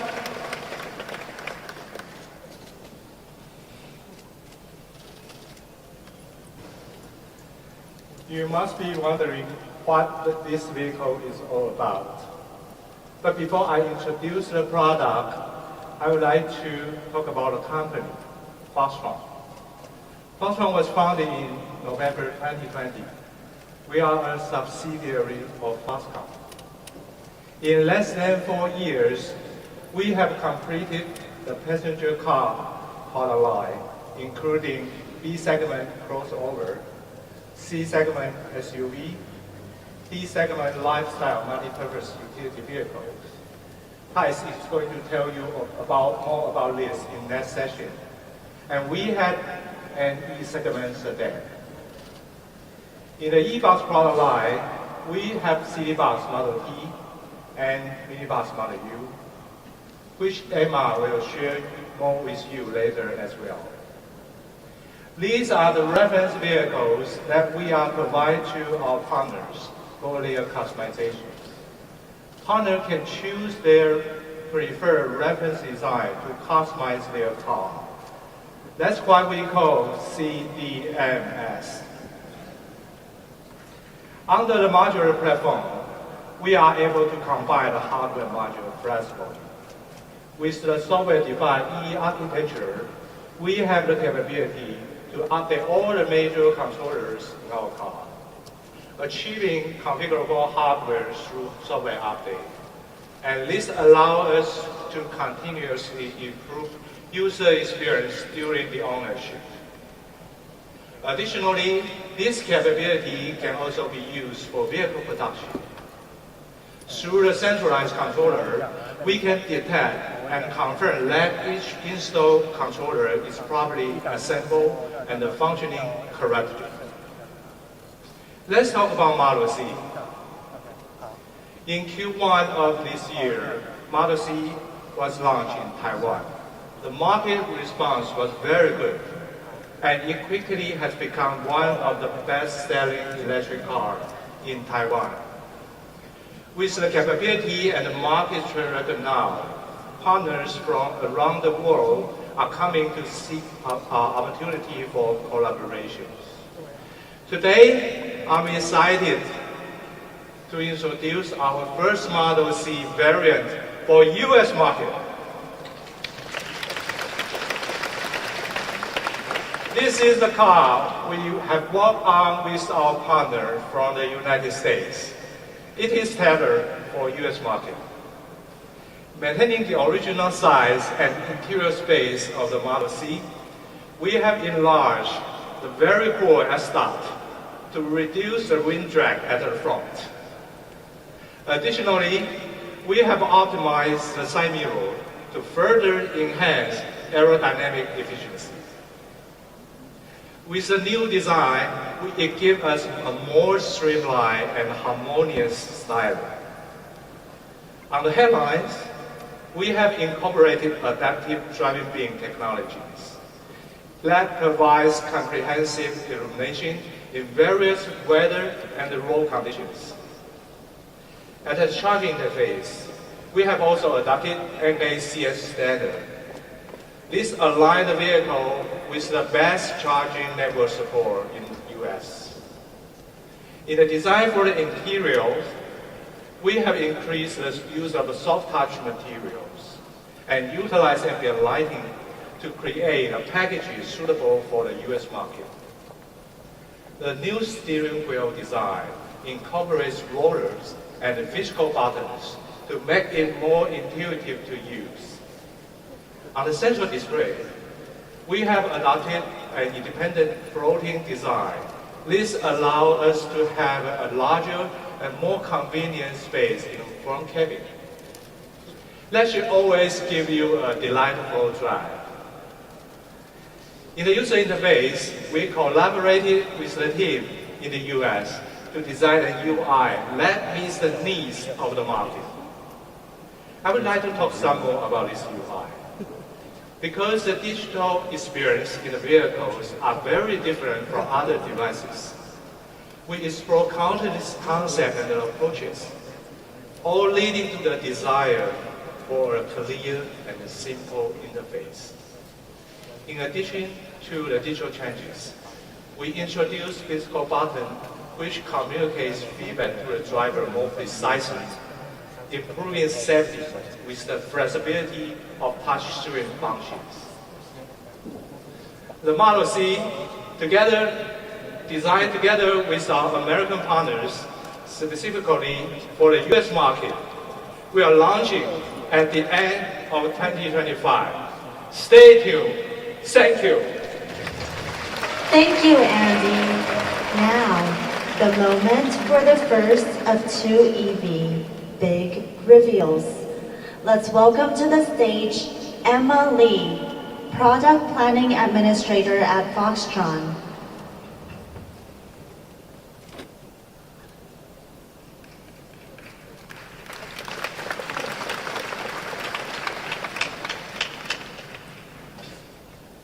Remember this moment. You are at the premiere of a new EV by the Foxconn family. Before I tell you about it, I need to take you back to show you how we got here. It was 3 years ago at Honghai Tech Day 2021 when the Model T made its own world debut. It's revolutionized public perceptions of what transportation can be, with its clean and minimalistic appearance. It realized the design concept of reflecting the beauty of a city back to its people with its large windows. Since then, the Model T has become a celebrity. It is popular and iconic and in service across more than 10 cities in Taiwan. It carries thousands of people every day, safely and with zero emissions. It won a Good Design Award from Japan. It has been used in Indonesia for G20 meetings in Bali. Like all of our passenger vehicles, we care about the user experience of our electric buses. And the interesting part about the buses, there is the driver, there are the passengers, and also the fleet management companies. We need to take care of and consider all of their needs. That means exceptionally comfortable ride, good NVH, advanced safety systems, smooth power delivery, outstanding energy efficiency, and a spacious cabin. The expectations are high for a fantastic bus. We achieved that with our Model T. But how about those narrow urban alleys, remote areas, and country roads? Smaller, more agile demands are requested. If you thought the Model T was amazing, let me introduce you to its cool cousin. Please meet the latest member of the Foxtron e-bus family, the Model U.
the result when flexibilities meet possibilities in a mini form. The concept of the Model U is to provide a configurable mobile space. Its dimensions are 6,990 millimeters in length, 2,080 millimeters in width, and 2,650 millimeters in height. It has a wheelbase of 3,995 millimeters. The cabin is spacious and the floor is almost completely flat that can be customized with different seating configurations and cabin functionalities. This offers an endless amount of possibilities to meet various needs. The control systems is taken straight from our passenger car project, our centralized EE architecture, enhancing the operational efficiency of our EV business and improve the overall performance and bandwidth of our products. This integration allowed us seamlessly adopt the features such as keyless entry, camera monitor systems, and ADAS systems to the Model U. It provides the driver with greater visibility, safety, and comfort for a pleasant driving experience. The daily average range requirements of a minibus as a public transportation is approximately 200 kilometers in Taiwan. Most electric minibus offers a range of 120 to 160 kilometers. That is not enough for the market and not enough for the operating companies to manage and run their business well with efficiency. This is the challenge that the e-bus team at Foxtron is trying to address with the Model U. In order to achieve an outstanding energy consumption while maintaining the load capacity and safety requirements, we gave it a new aluminum frame and optimized the chassis structures that reduce the weight about 626 kilograms. You know, equal to a fat polar bear. Oh, but don't worry, no bear or hump. Then, we studied the management of the cabin temperature and apply our latest thermal control systems so it runs more efficiently and maintains a constant temperature better. Last, we work with our aerodynamic team to create a low-drag body shape. With all that, the Model U offers a maximum range of 275 kilometers and can meet different operational needs through various battery options. Today, we have a luxury version of the Model U for you. The design carries onward the design language of the Model T. Remember the big one? Featuring a lean back front end with smooth curves around the edges, while the rear of the vehicles remains an angular design that houses the dual opening tailgates. Its minimalistic line connecting the front and the rear defines the distinctive appearance of the Model U. Okay, let's get in the car and take a look at the interior. The interior is filled with earthy colors, metallic accent finishes, and warm ambient lighting, emphasizing an elegant and rich atmosphere. Every detail is carefully considered to enhance the overall experience, making you feel valued and appreciated as soon as you step inside. The cabin is divided into two zones, separating the driver from the rest of the cabin for better privacy. The VIP lounge sections features a normal seating area equipped with 4 individual ottoman seats and an area dedicated for face-to-face interactions and communications. This environment offers a comfortable space for passengers to socialize and relax while traveling to their destinations. How about an Italian espresso or bubble milk tea? Would you like it? Well, at least I love it. A minibar and a coffee machine is at your service in the Model U. For the driver, a 15.6-inch touchscreen and 12.3 digital meters are there to easily monitor vehicle information and adjust its settings, supporting the driver to provide a comfortable and safe ride. Based on our customized software and modular platform design abilities, if you can imagine it, the Model U can realize it. A VIP shuttle or a mobile office? Not a problem. By removing the interior elements and the changing seating arrangement, we then turn it into a 21-seater bus for daily transportation. How about a wellness cape for the A in your DEIA needs? Diversity, equality, inclusion, and accessibility. The Model U can be easy mobility for those who are not so mobile. Maybe you just want an RV that reflects your personality and lifestyle? You bet. This EV offers an universal mobile space solutions. Model U, just for you. The Model U marks the beginning of our journey into versatile mobile space applications. Stylish, intelligent, limitless possibility. Remember this moment. Thank you. Thank you, Emma.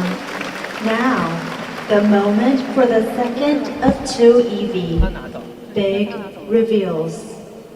Let's welcome Thais Chu, Principal Project Manager at Foxtron.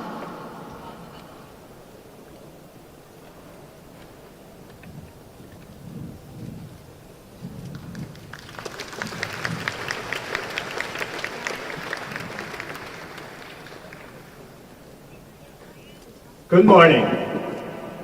It's now time, finally time, for the Model D to reveal itself.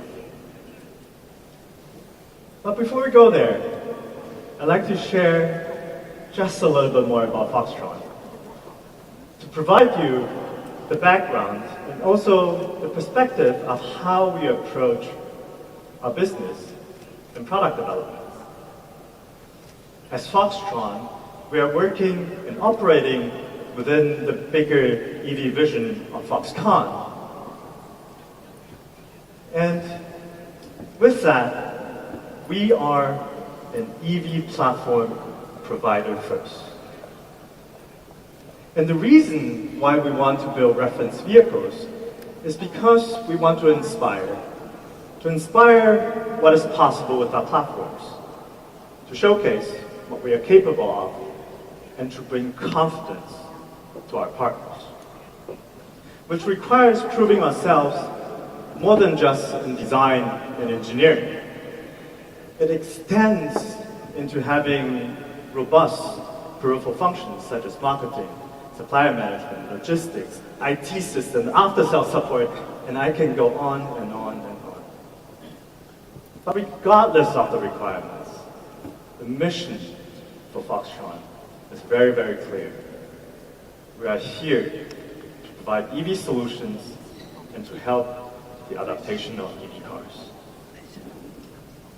So, with this year's reference vehicle, it marks the 4th passenger vehicle that we are working on. And with every year, we accumulate findings and lessons learned that we apply to current projects to improve ourselves. That is especially true for this year, because the Model D is utilizing our next generation platform that takes the products to the next level. With a new platform, it comes with better specifications and new technologies, of course. But it really is the user experience that we care about the most, where we spend a tremendous amount of time filtering out the most meaningful contents for the vehicle, and to figure out how to design the human-machine interaction. So, what do we care about a D-segment vehicle? That is, honestly speaking, a difficult question to answer, because a D-segment vehicle has so many different purposes, so many different meanings, to so many different people. But for us, we believe to be able to move in comfort, having enough space to handle your dailies, to feel safe and at ease when you're traveling, And on top of that, to become the gateway to unforgettable memories sounds like a very good combination to us. So ladies and gentlemen, please welcome the Model D. From life's first spark, new worlds ignite. The world moves unseen, in silence serene. In every step, a chance to learn. Beyond the limits of space and time, we lead the way, guiding each new day.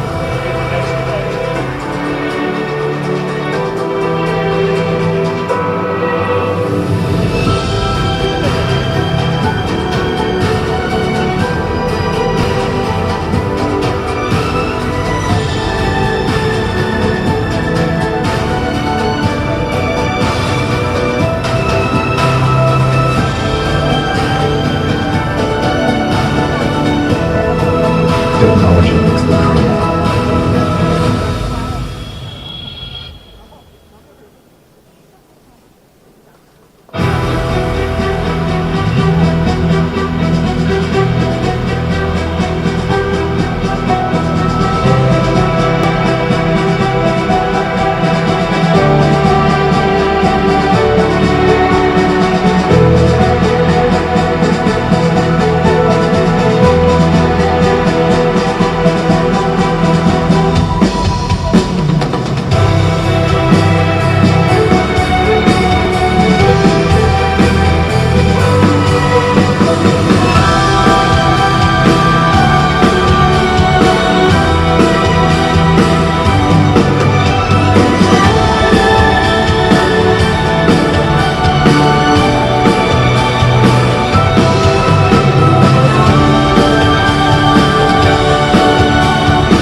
Just look at the car.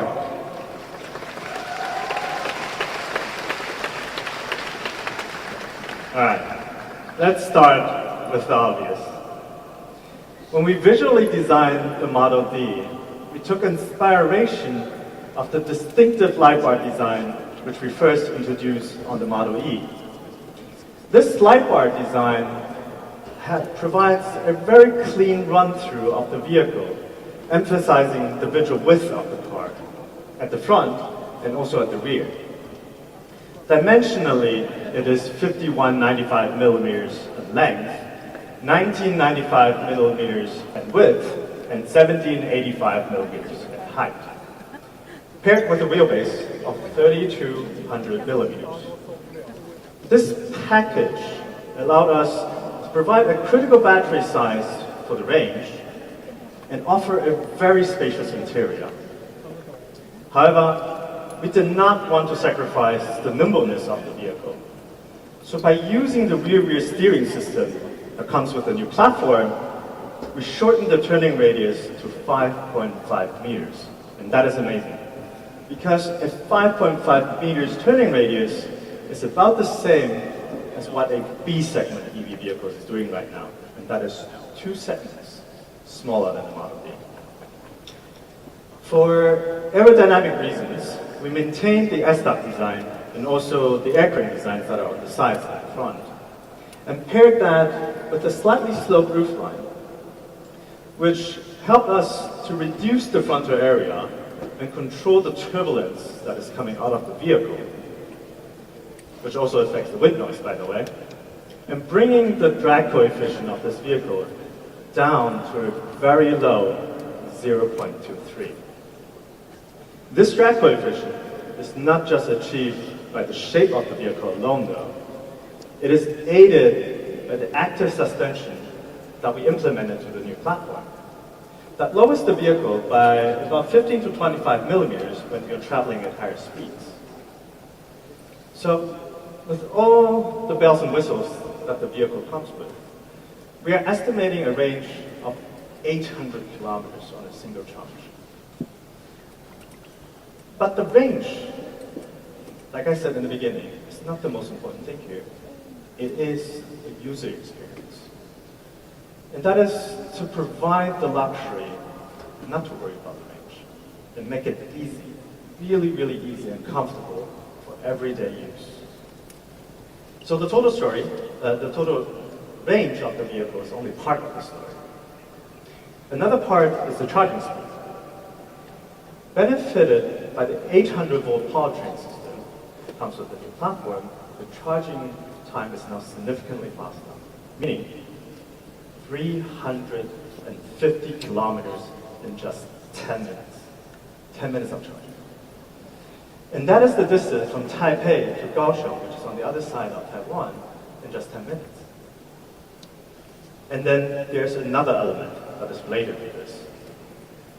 And that is, when you're driving a vehicle like this, you never want it to feel underpowered, right? Especially when you're merging onto a highway. So the Model D will come with 250 kilowatt rear-wheel drive as standard, and 440 kilowatt all-wheel drive for those that need fully powered or have some fun.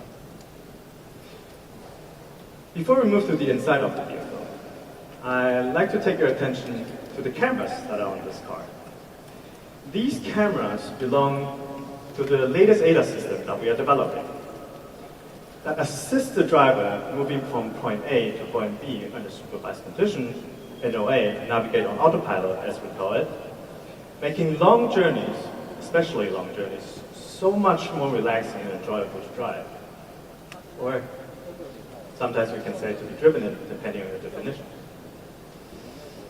So, as the door opens and getting ready for us to step inside, the vehicle drops to its minimum height again, which is another function that is related to our active suspension. Once you're inside the vehicle, you'll quickly realize that we developed a whole new user interface. This UI, crucially, includes the new connected app control function, meaning the possibility to pair personal devices to the vehicle and interact with it through those. It's a little bit like bringing your own tech to the vehicle, and that is especially useful for the people sitting in the rear. That, of course, includes functions such as digital keys, stored vehicle settings, preferences, music control, AC control, seats adjustment, seat ventilation, navigation. I could go on and on and on, and the list is very long. But the list doesn't stop here, and probably will never stop. Because new functions can always be added on later through the OTA service that is available with this platform. And all this is made possible because of the synchronization between our UI, centralized EA architecture, and the platform. And again, it's all about building up to the user experience that we like to offer. Last, but no least of this vehicle are the seats. The Model D will come with different seats later and different configurations. But these luxurious second row seats are part of our 33-speaker sound package, allowing for a very relaxed riding position with the legs up and the backrest all the way down. It makes you feel like you're almost floating with zero gravity. And that is something we call traveling in comfort and style. As for the third row, we understand that there are times where you need the cargo space, more than the 7 seats. So they can be folded away, creating a full capacity of 1,130 liters, like you see here.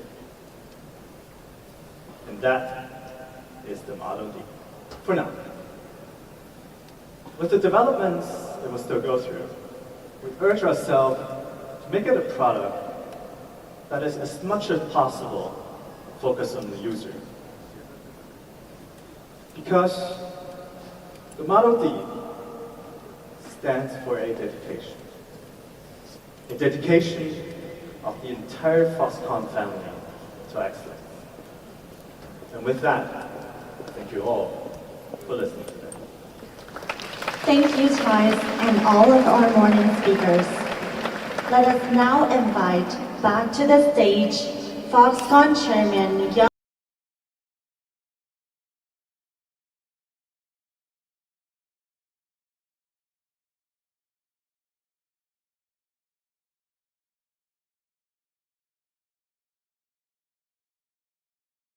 大家觉得精不精彩啊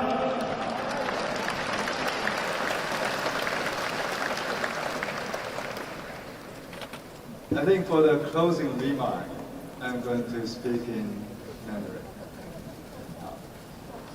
2个小时的开幕活动哈，我们介绍了鸿海在从 AI 的 server 到智慧制造，到智慧城市，以及智慧 EV 上的一个最新的成果啊。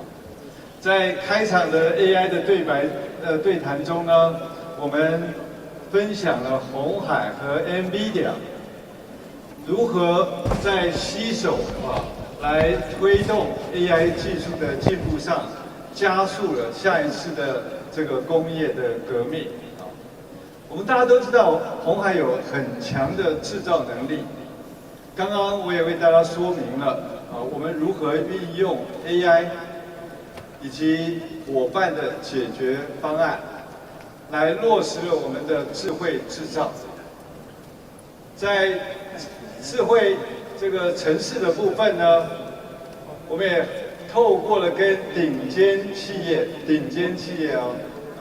虽然大家不是那么熟悉 Thales 是非常是一个 leading 在 space technology 上面的一个 leading 的公司，透过跟这个 Thales 的合作我们将进军太空产业，我们来一起打造一个更快速、更全面的下一个世代的通讯网络。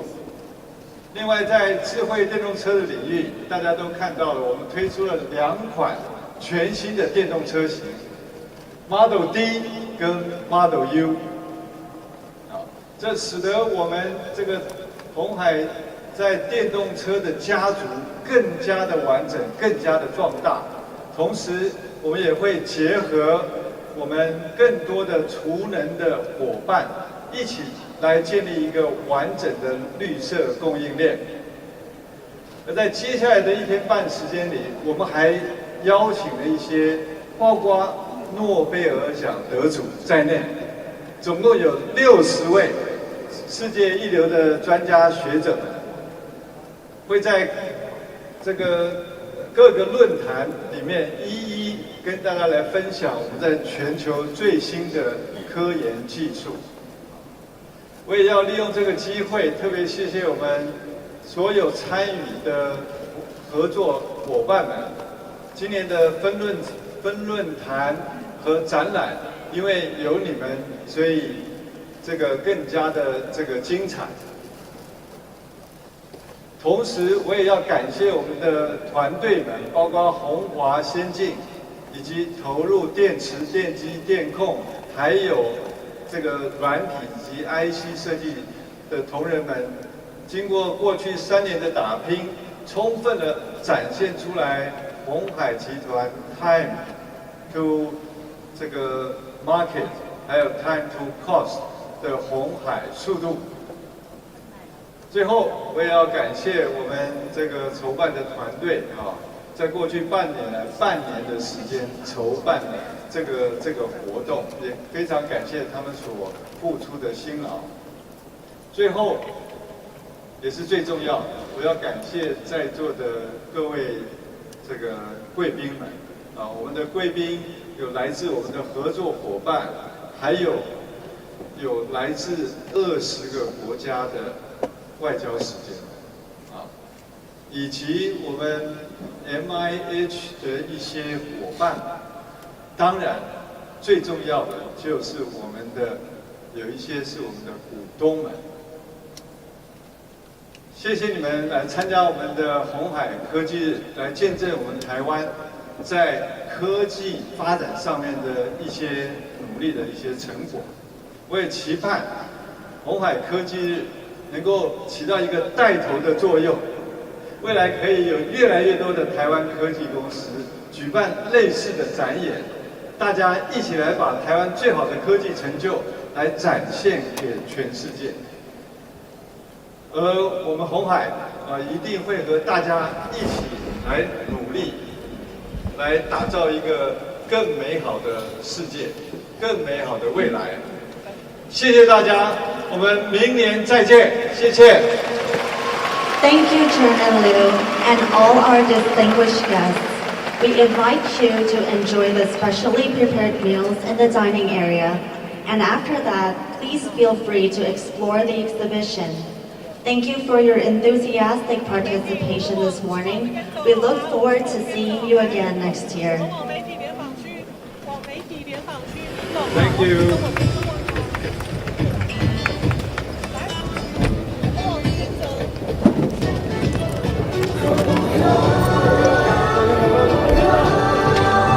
我先走。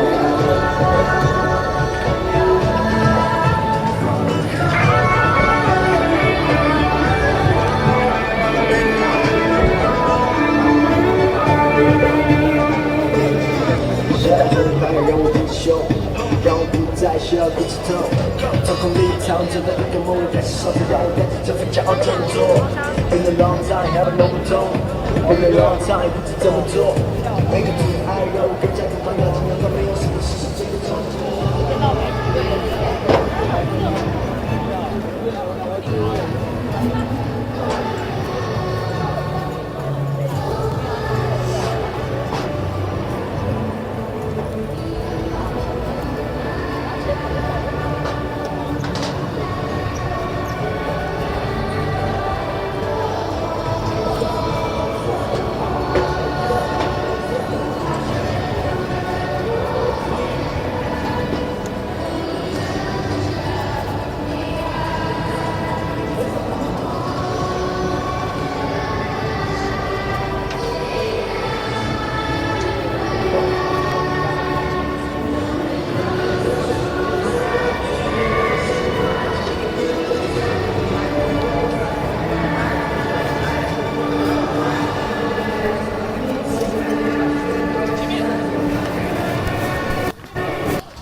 现在都不要。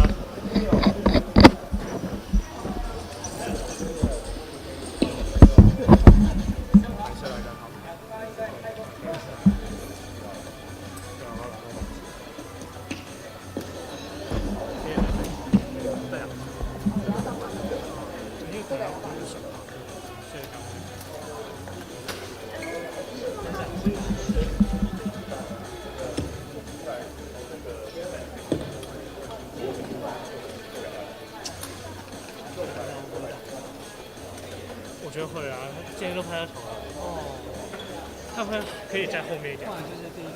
对啊，可以跟他们讲一下。那今天已经都拍不到了，都要被砍一刀。这边可以。对啊，你就拍不到全程。他第一排我应该设好起。拍就拍相机举起来。对，一举起来就不行。他们可以比一下。有更好的版本，人家有点多消费者会有那个 confuse 一下，对，给消费者 confuse。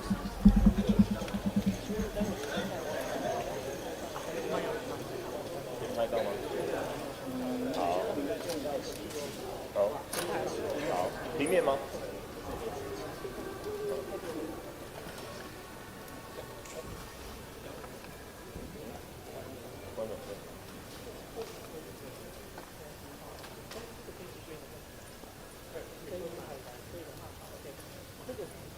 希望那个后面一点，因为前面这边会广告，就是整个往后移一点，然后整体变一点，对吧？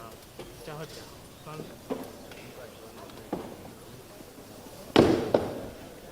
对吧？这样后面一点，比如说离后面一点，椅子他们。后面这边可以吗？右边的话，OK 吗？最右边的。会更好，对啊，这样会比较好。对。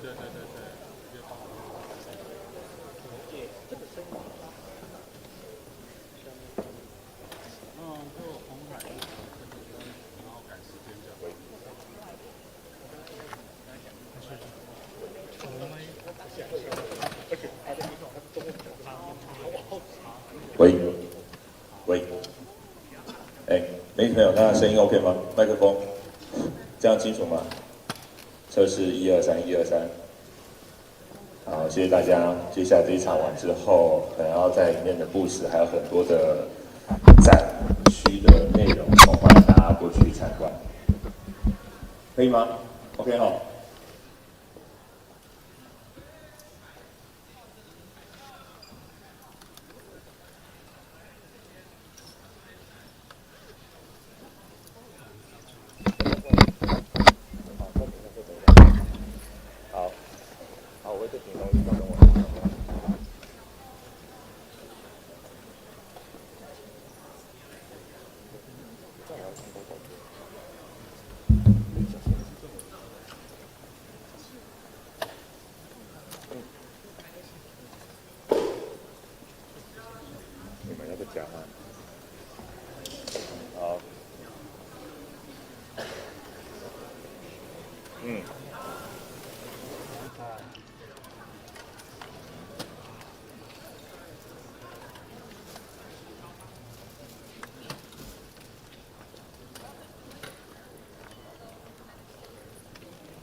这这么高，这个后面环，居然对得到。对，这是7000。我对一个是52，那52可能有点难。我是手收，然后5500，因为它这边后面是光的，光是其实也不是很白。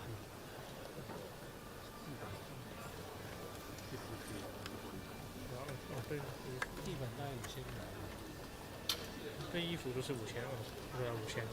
我就5000到5000都还行，稍微便宜一点点。对，就这样子。太高了，这我是开的，做都没有做。你知道我早上还运动，我们公司电梯又坏了，淹水然后坏掉，我们爬11楼才上楼。然后再爬11楼回下来，是这么高，对，我知道，今年2次，台北吗？在台北，11楼淹水，是3楼淹水，哦，淹水加淹水，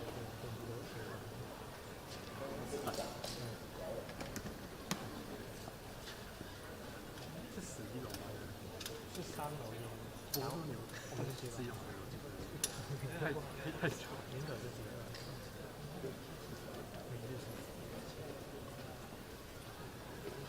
地震那一天是3次，那地震才2天，然后今年最后又有淹水，另外要今年有3次，真的不会淹，就3楼啊，也是他们冷气怎么弄？为什么冷气？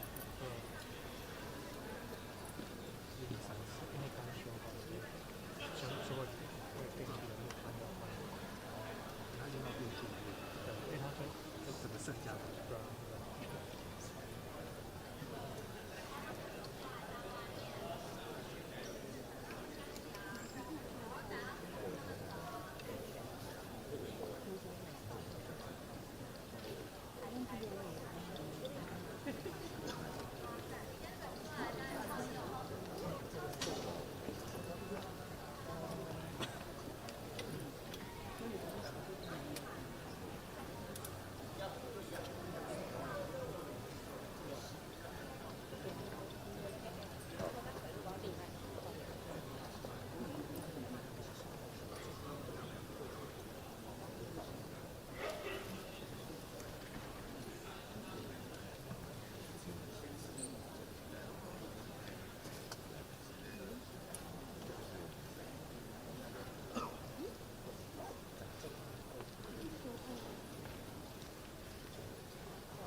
上最强。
右边。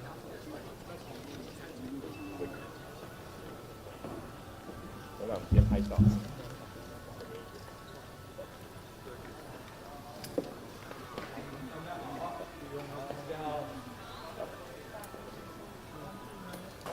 前面的电视媒体朋友，我们先拍一个2分钟的照片。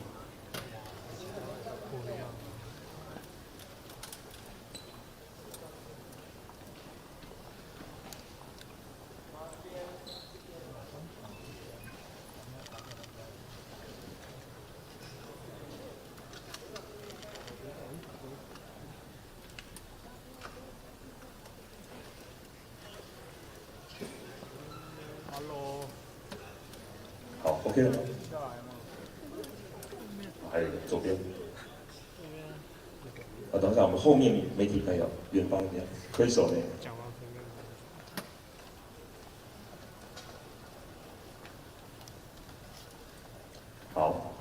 好，那谢谢各位媒体朋友今天参加今年的鸿海科技。那我们接下来开始我们的媒体联访的时间，大概是30分钟。那请媒体朋友有问题可以举手发问，然后发问之前先说明一下你的媒体单位还有姓名。那我们因为时间有限，我们比较多可能会发问，一次问2题为限。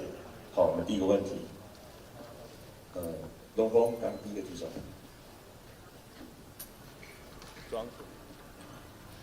董事长你好，中央通讯社龙峰，恭喜我们这次那个科技有一个好的开始。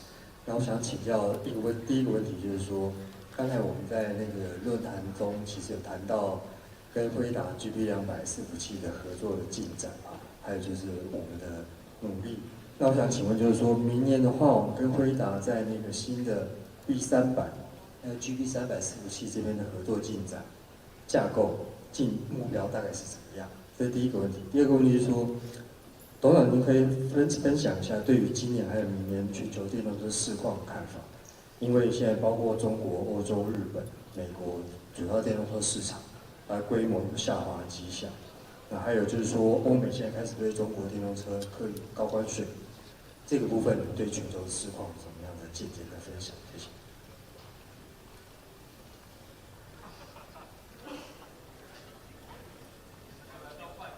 直接可以用。好，谢谢任峰。这样针对第一个问题啊，因为那个有关于新产品的部分，还是要请这个 NVIDIA 来跟大家说明。但是我在这边要跟大家说明的就是，我想在鸿海在垂直整合的部分，如果以 GB200 来讲，除了 GPU、CPU 之外，或是那个 semiconductor 之外，大概我们的整合能力，我们自己可以 provide 的 material 我们的或是我们的这个 components， 大概在介于80% 到90% 中间。所以我们垂直整合率是非常高的。那如果你们有空，大家去看一下，包括我们在这个水liquid cooling 的部分里面的 connectors， 从小的到中的到大90度弯曲的这种不同的连接的这个水路的连接器，都由鸿海自己制造。所以这个是跟您说明一下，在这样子的这个垂直整合能力之下，我相信这个系统的这种相关的厂商，他一定会跟我们会有非常密切的合作，还有必须这个在开发的时候呢，也会跟我们会有必须要密切的一起来共同来开发大概我在这个100这边大概只能说到这里。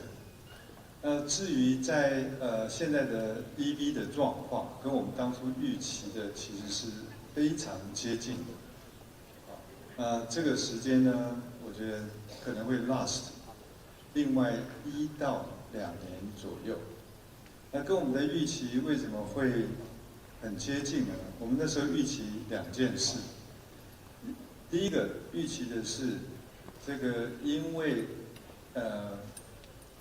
电动车把过去的这个引擎那方面的 entry barrier 降低了，所以竞争的这个厂商会非常多，不像过去100多年在 ICE 油车时代，就只有那些厂商，就只有那些会做这个引擎的厂商。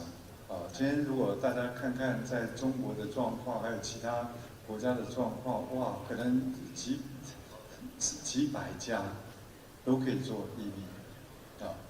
那当这个竞争者变得非常多的时候，我们也有提过 time to market 跟 time to cost 会变得非常非常的重要。那要做到 time to market 跟 time to cost， 最终的结果一定是垂直分工，这是我们从 PC 还有手机上看到的，不像是现在我们看到很多的这个过去很多的车厂自己拥有引擎制造厂，自己拥有整车的制造厂。我相信那个时代会过去，它一定会变成说，我拥有相关的技术，我拥有这个对市场的这样marketing 的能力，我拥有这个客户对我的信赖跟喜爱，但是他不必要拥有自己生产，因为自己生产那个相关的这个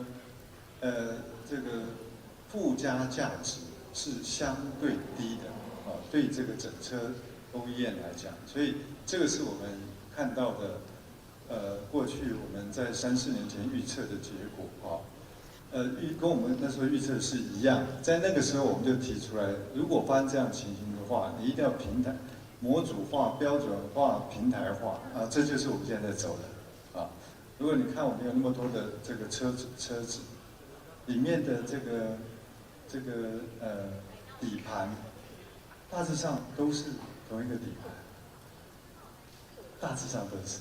所以我们在那个底盘上面让它做得非常标准化、模组化，所以我们可以出来车子新车可以出得那么快，是这样的一个原因所以这个第一个我们所预期的，第二个我们也预期的是说，以汽车那么大的一个这个产品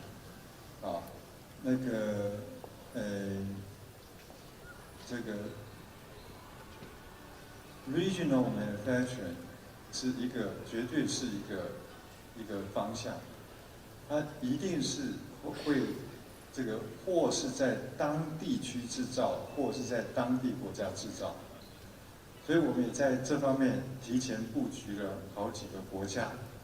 所以刚刚提到或是有 tariff 或是那些东西，那些这个关税的壁垒，对于我们如果在当地制造的话，这只有好处，没有坏处。所以对我们来讲，其实跟我们预测的差不多。那我们觉得这个方向是正确的，那我们会持续朝这个方向来推动。好，女士。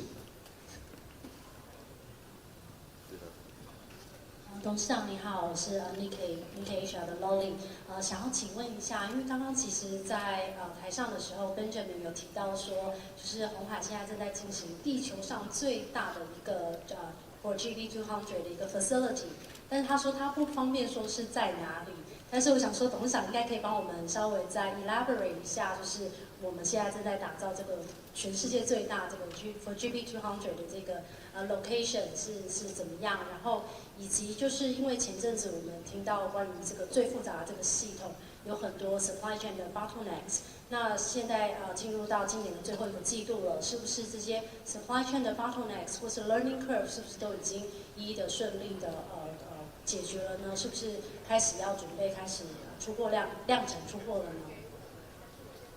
所以第一个问题，我想第一步后来在他接下来的讲话里面，其实有提到，有一个450公尺长的这个工厂他提到是在哪里？那就是在墨西哥了他已经讲了，就你把它连起来就是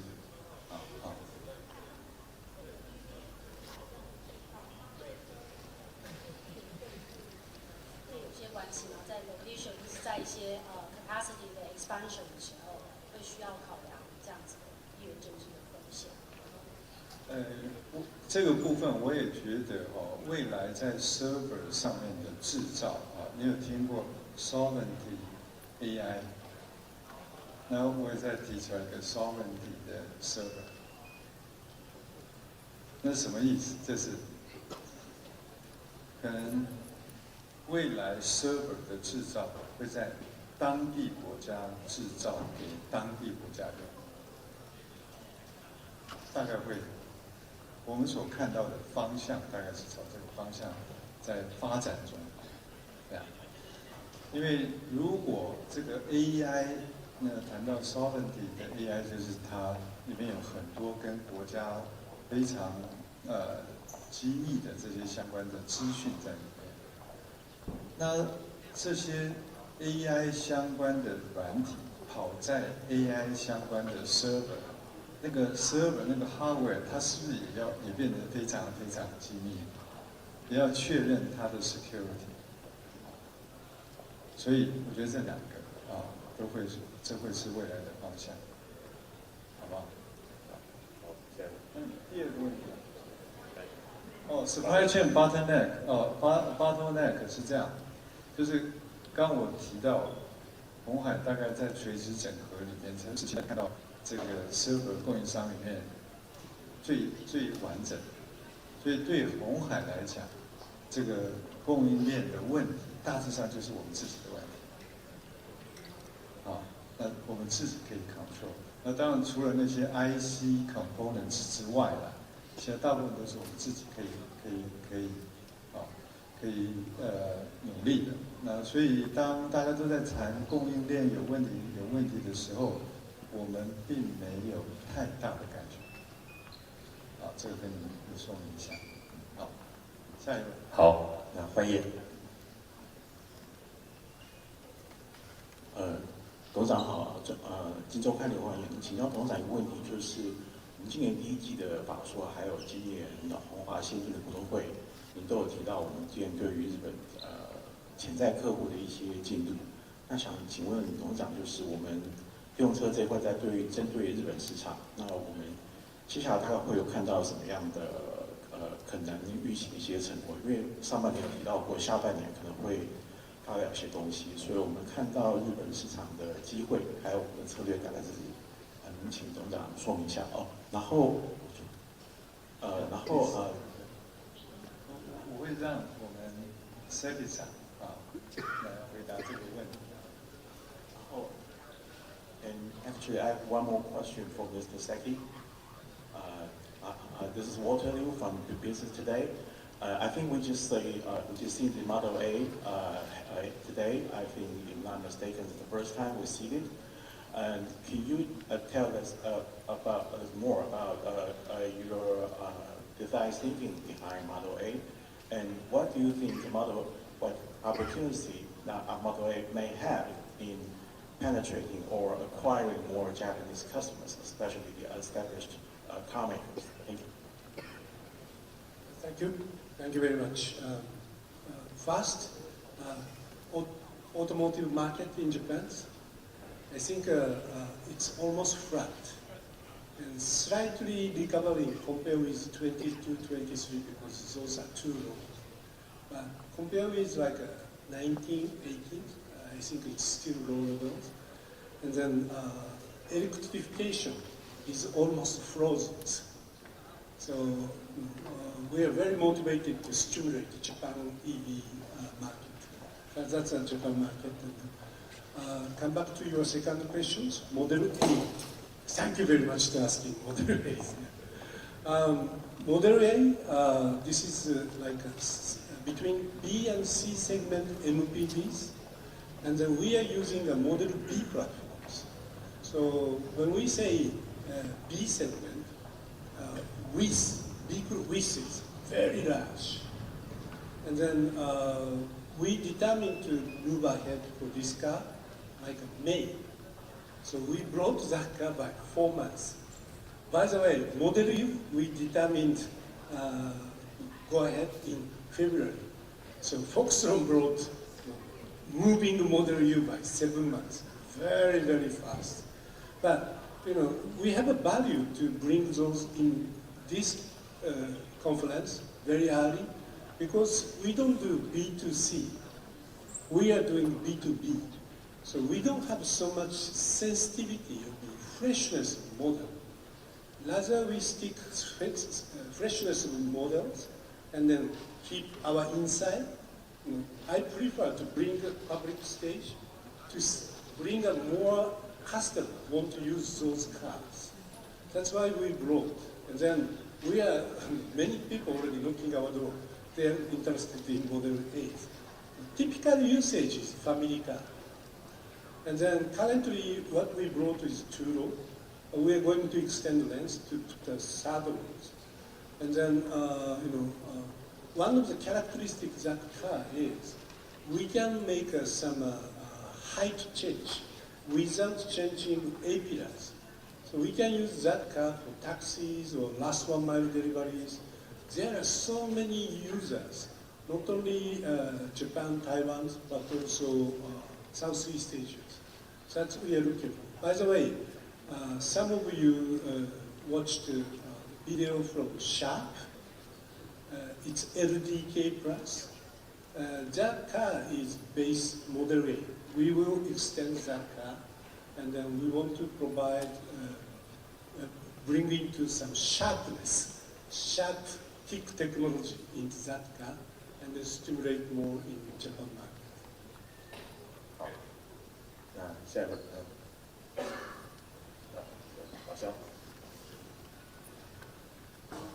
董事长你好，我是经济日报全会，想问一下，因为近期那个 N7有推那个长续航版，然后3天之内那个订单有达到1000张，反应相当不错。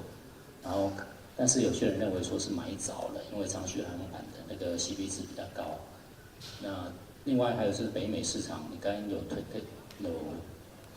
看到那个新的Model C出来，可以跟我们分享一下在北美市场明年的一些的目标，或者它的品牌客户在电动车方面。那还有一个就是在论坛上有个 Bill Gates 有个那个洁净能源的鸿海有一些合作，可以跟我们分享一下大约是什么样的方向或者内容吗？谢谢。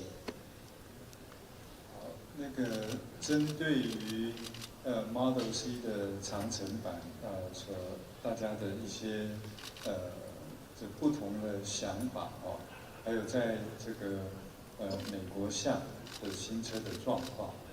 这个呢，我要跟大家再重申一下，我们并不是传统车厂，我们做的是一个平台，是一个 reference design。那这个 reference design， 我的客户也就是车厂，就品牌车厂，他可以拿着我们的这个设计，完全不改就去贴他的牌子，这是一种方式。然后他也可以做一些小幅的修改，这是第二种方式。他也可以去做很大幅度的修改，但是不能去修改到底盘的部分。好，那这个是这3种不同的修改的模式。那我们看到，这个 Luxury 它就是第一个模式，就完全不动。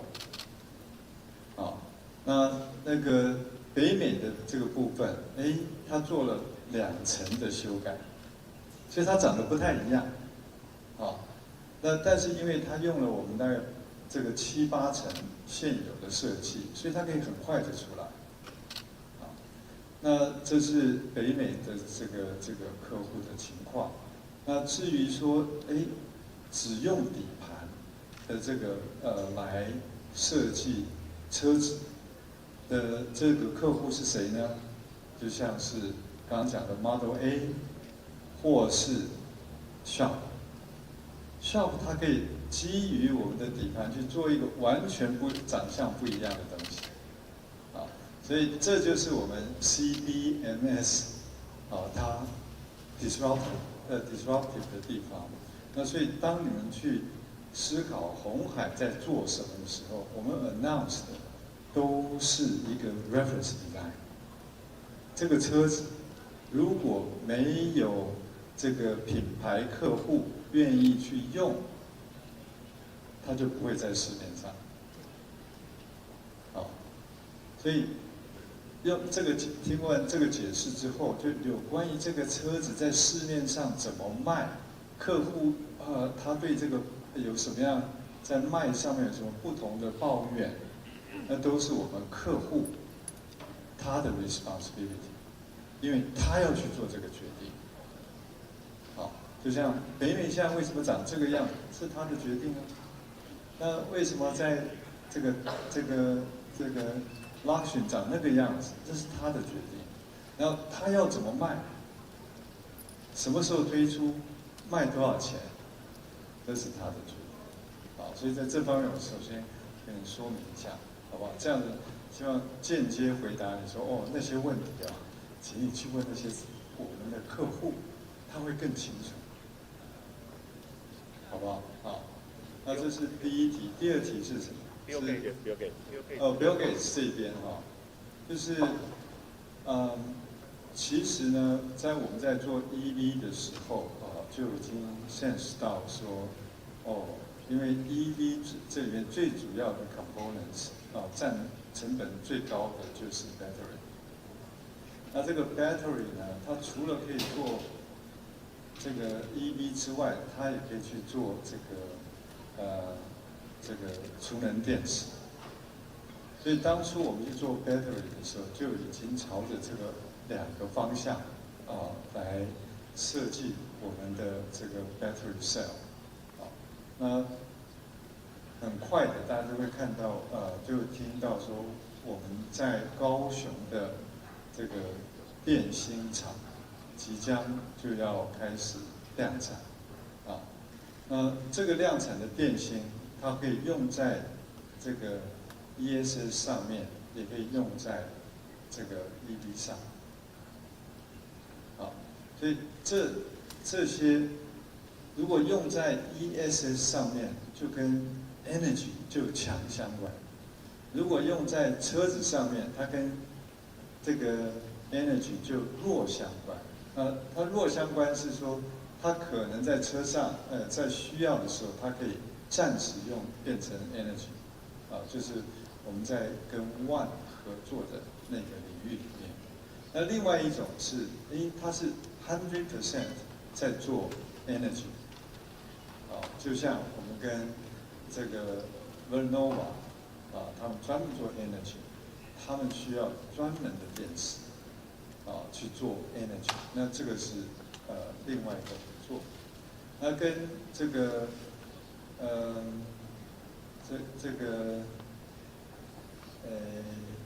Bill Gates 的这个 venture 这边就是跟他们一起来合作，来推动如何这个 convert 到 new energy help 这个 industry 去 convert 到 new energy。那他们的这个理念这大致上就是说，你不能口号式的去讲 green， 你必须要有一个 business model， 那个 business model 要能够赚到足够多的钱，然后去做 green， 需要有这样子的一个配合，才可以 sustain 做 green。那鸿海是一个在这个 business 上面是可以让它这个理念可以 commercialize 一个很重要的 partner， 所以我们会在这方面会跟他们合作，所以大致上是这样的一个合作的方向。好，因为时间最后就一题了，非凡女士优先。董事长好，我是非凡新闻杨恒，想请问您对第4季展望，还有对华人是外部需求很疯狂怎么看？谢谢。第4季的展望，我想我们在那个9月的营收公布的时候就有讲，我们第4季看起来还是 strong， 特别 strong。那至于说这个 Blackwell 这边就像这个Jensen 讲的，就是 crazy，the demand crazy 所以就看这个整个从Jensen 的角度来看，他要怎么样来这个在供需上他要怎么做那他就会影响到我们怎么去要有多大的这个capacity 来提供给他看到的需求。那在这方面，刚刚也讲到我们在墨西哥 build 的一个这个非常巨大的一个工厂那个工厂要做那个工厂，那是一个非常特别的一个工厂我们在这边这个不适合多说，但是那个工厂的 capacity 也是非常非常巨大所以我只能用巨大这样子的这个定性的描述来回答，定量的描述上还是要请这个 NVIDIA 来跟你说明，好不好？好，时间到，那谢谢各位媒体朋友到来，谢谢大家。好，谢谢。那跟媒体朋友先提醒一下，展区内的展示空间，包括刚刚提到这些 GB200的产品，还有地轨卫星还有机器人，都可以在展厅拍照。那另外进去左手边还有车子试乘区，所以刚刚提到的这些 model 车款，model B 可以在那边做试乘。那另外有关餐点的部分，会再送到媒体区，等大家回到媒体区做采访、写稿的时候就可以用。谢谢。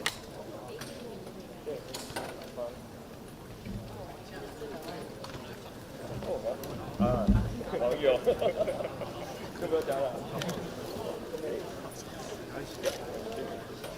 我看一下各家吧，我要是因为我现在在看。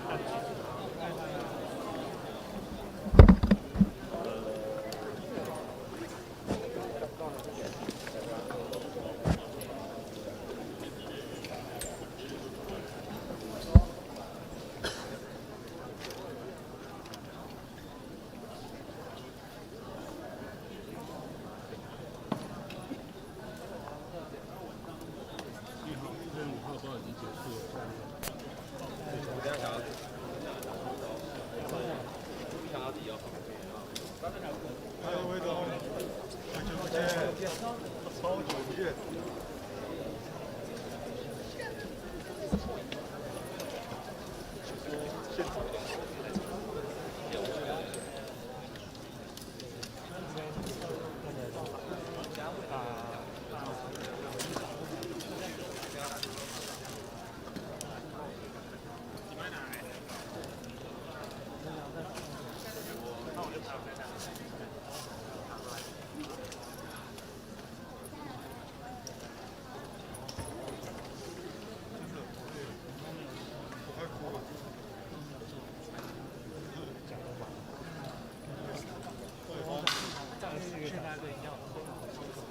媒体是这样，他都在按区出来。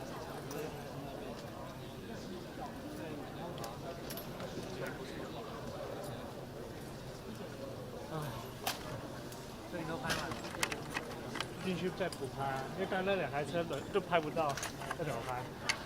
你可以帮我看个10秒，我去哪买？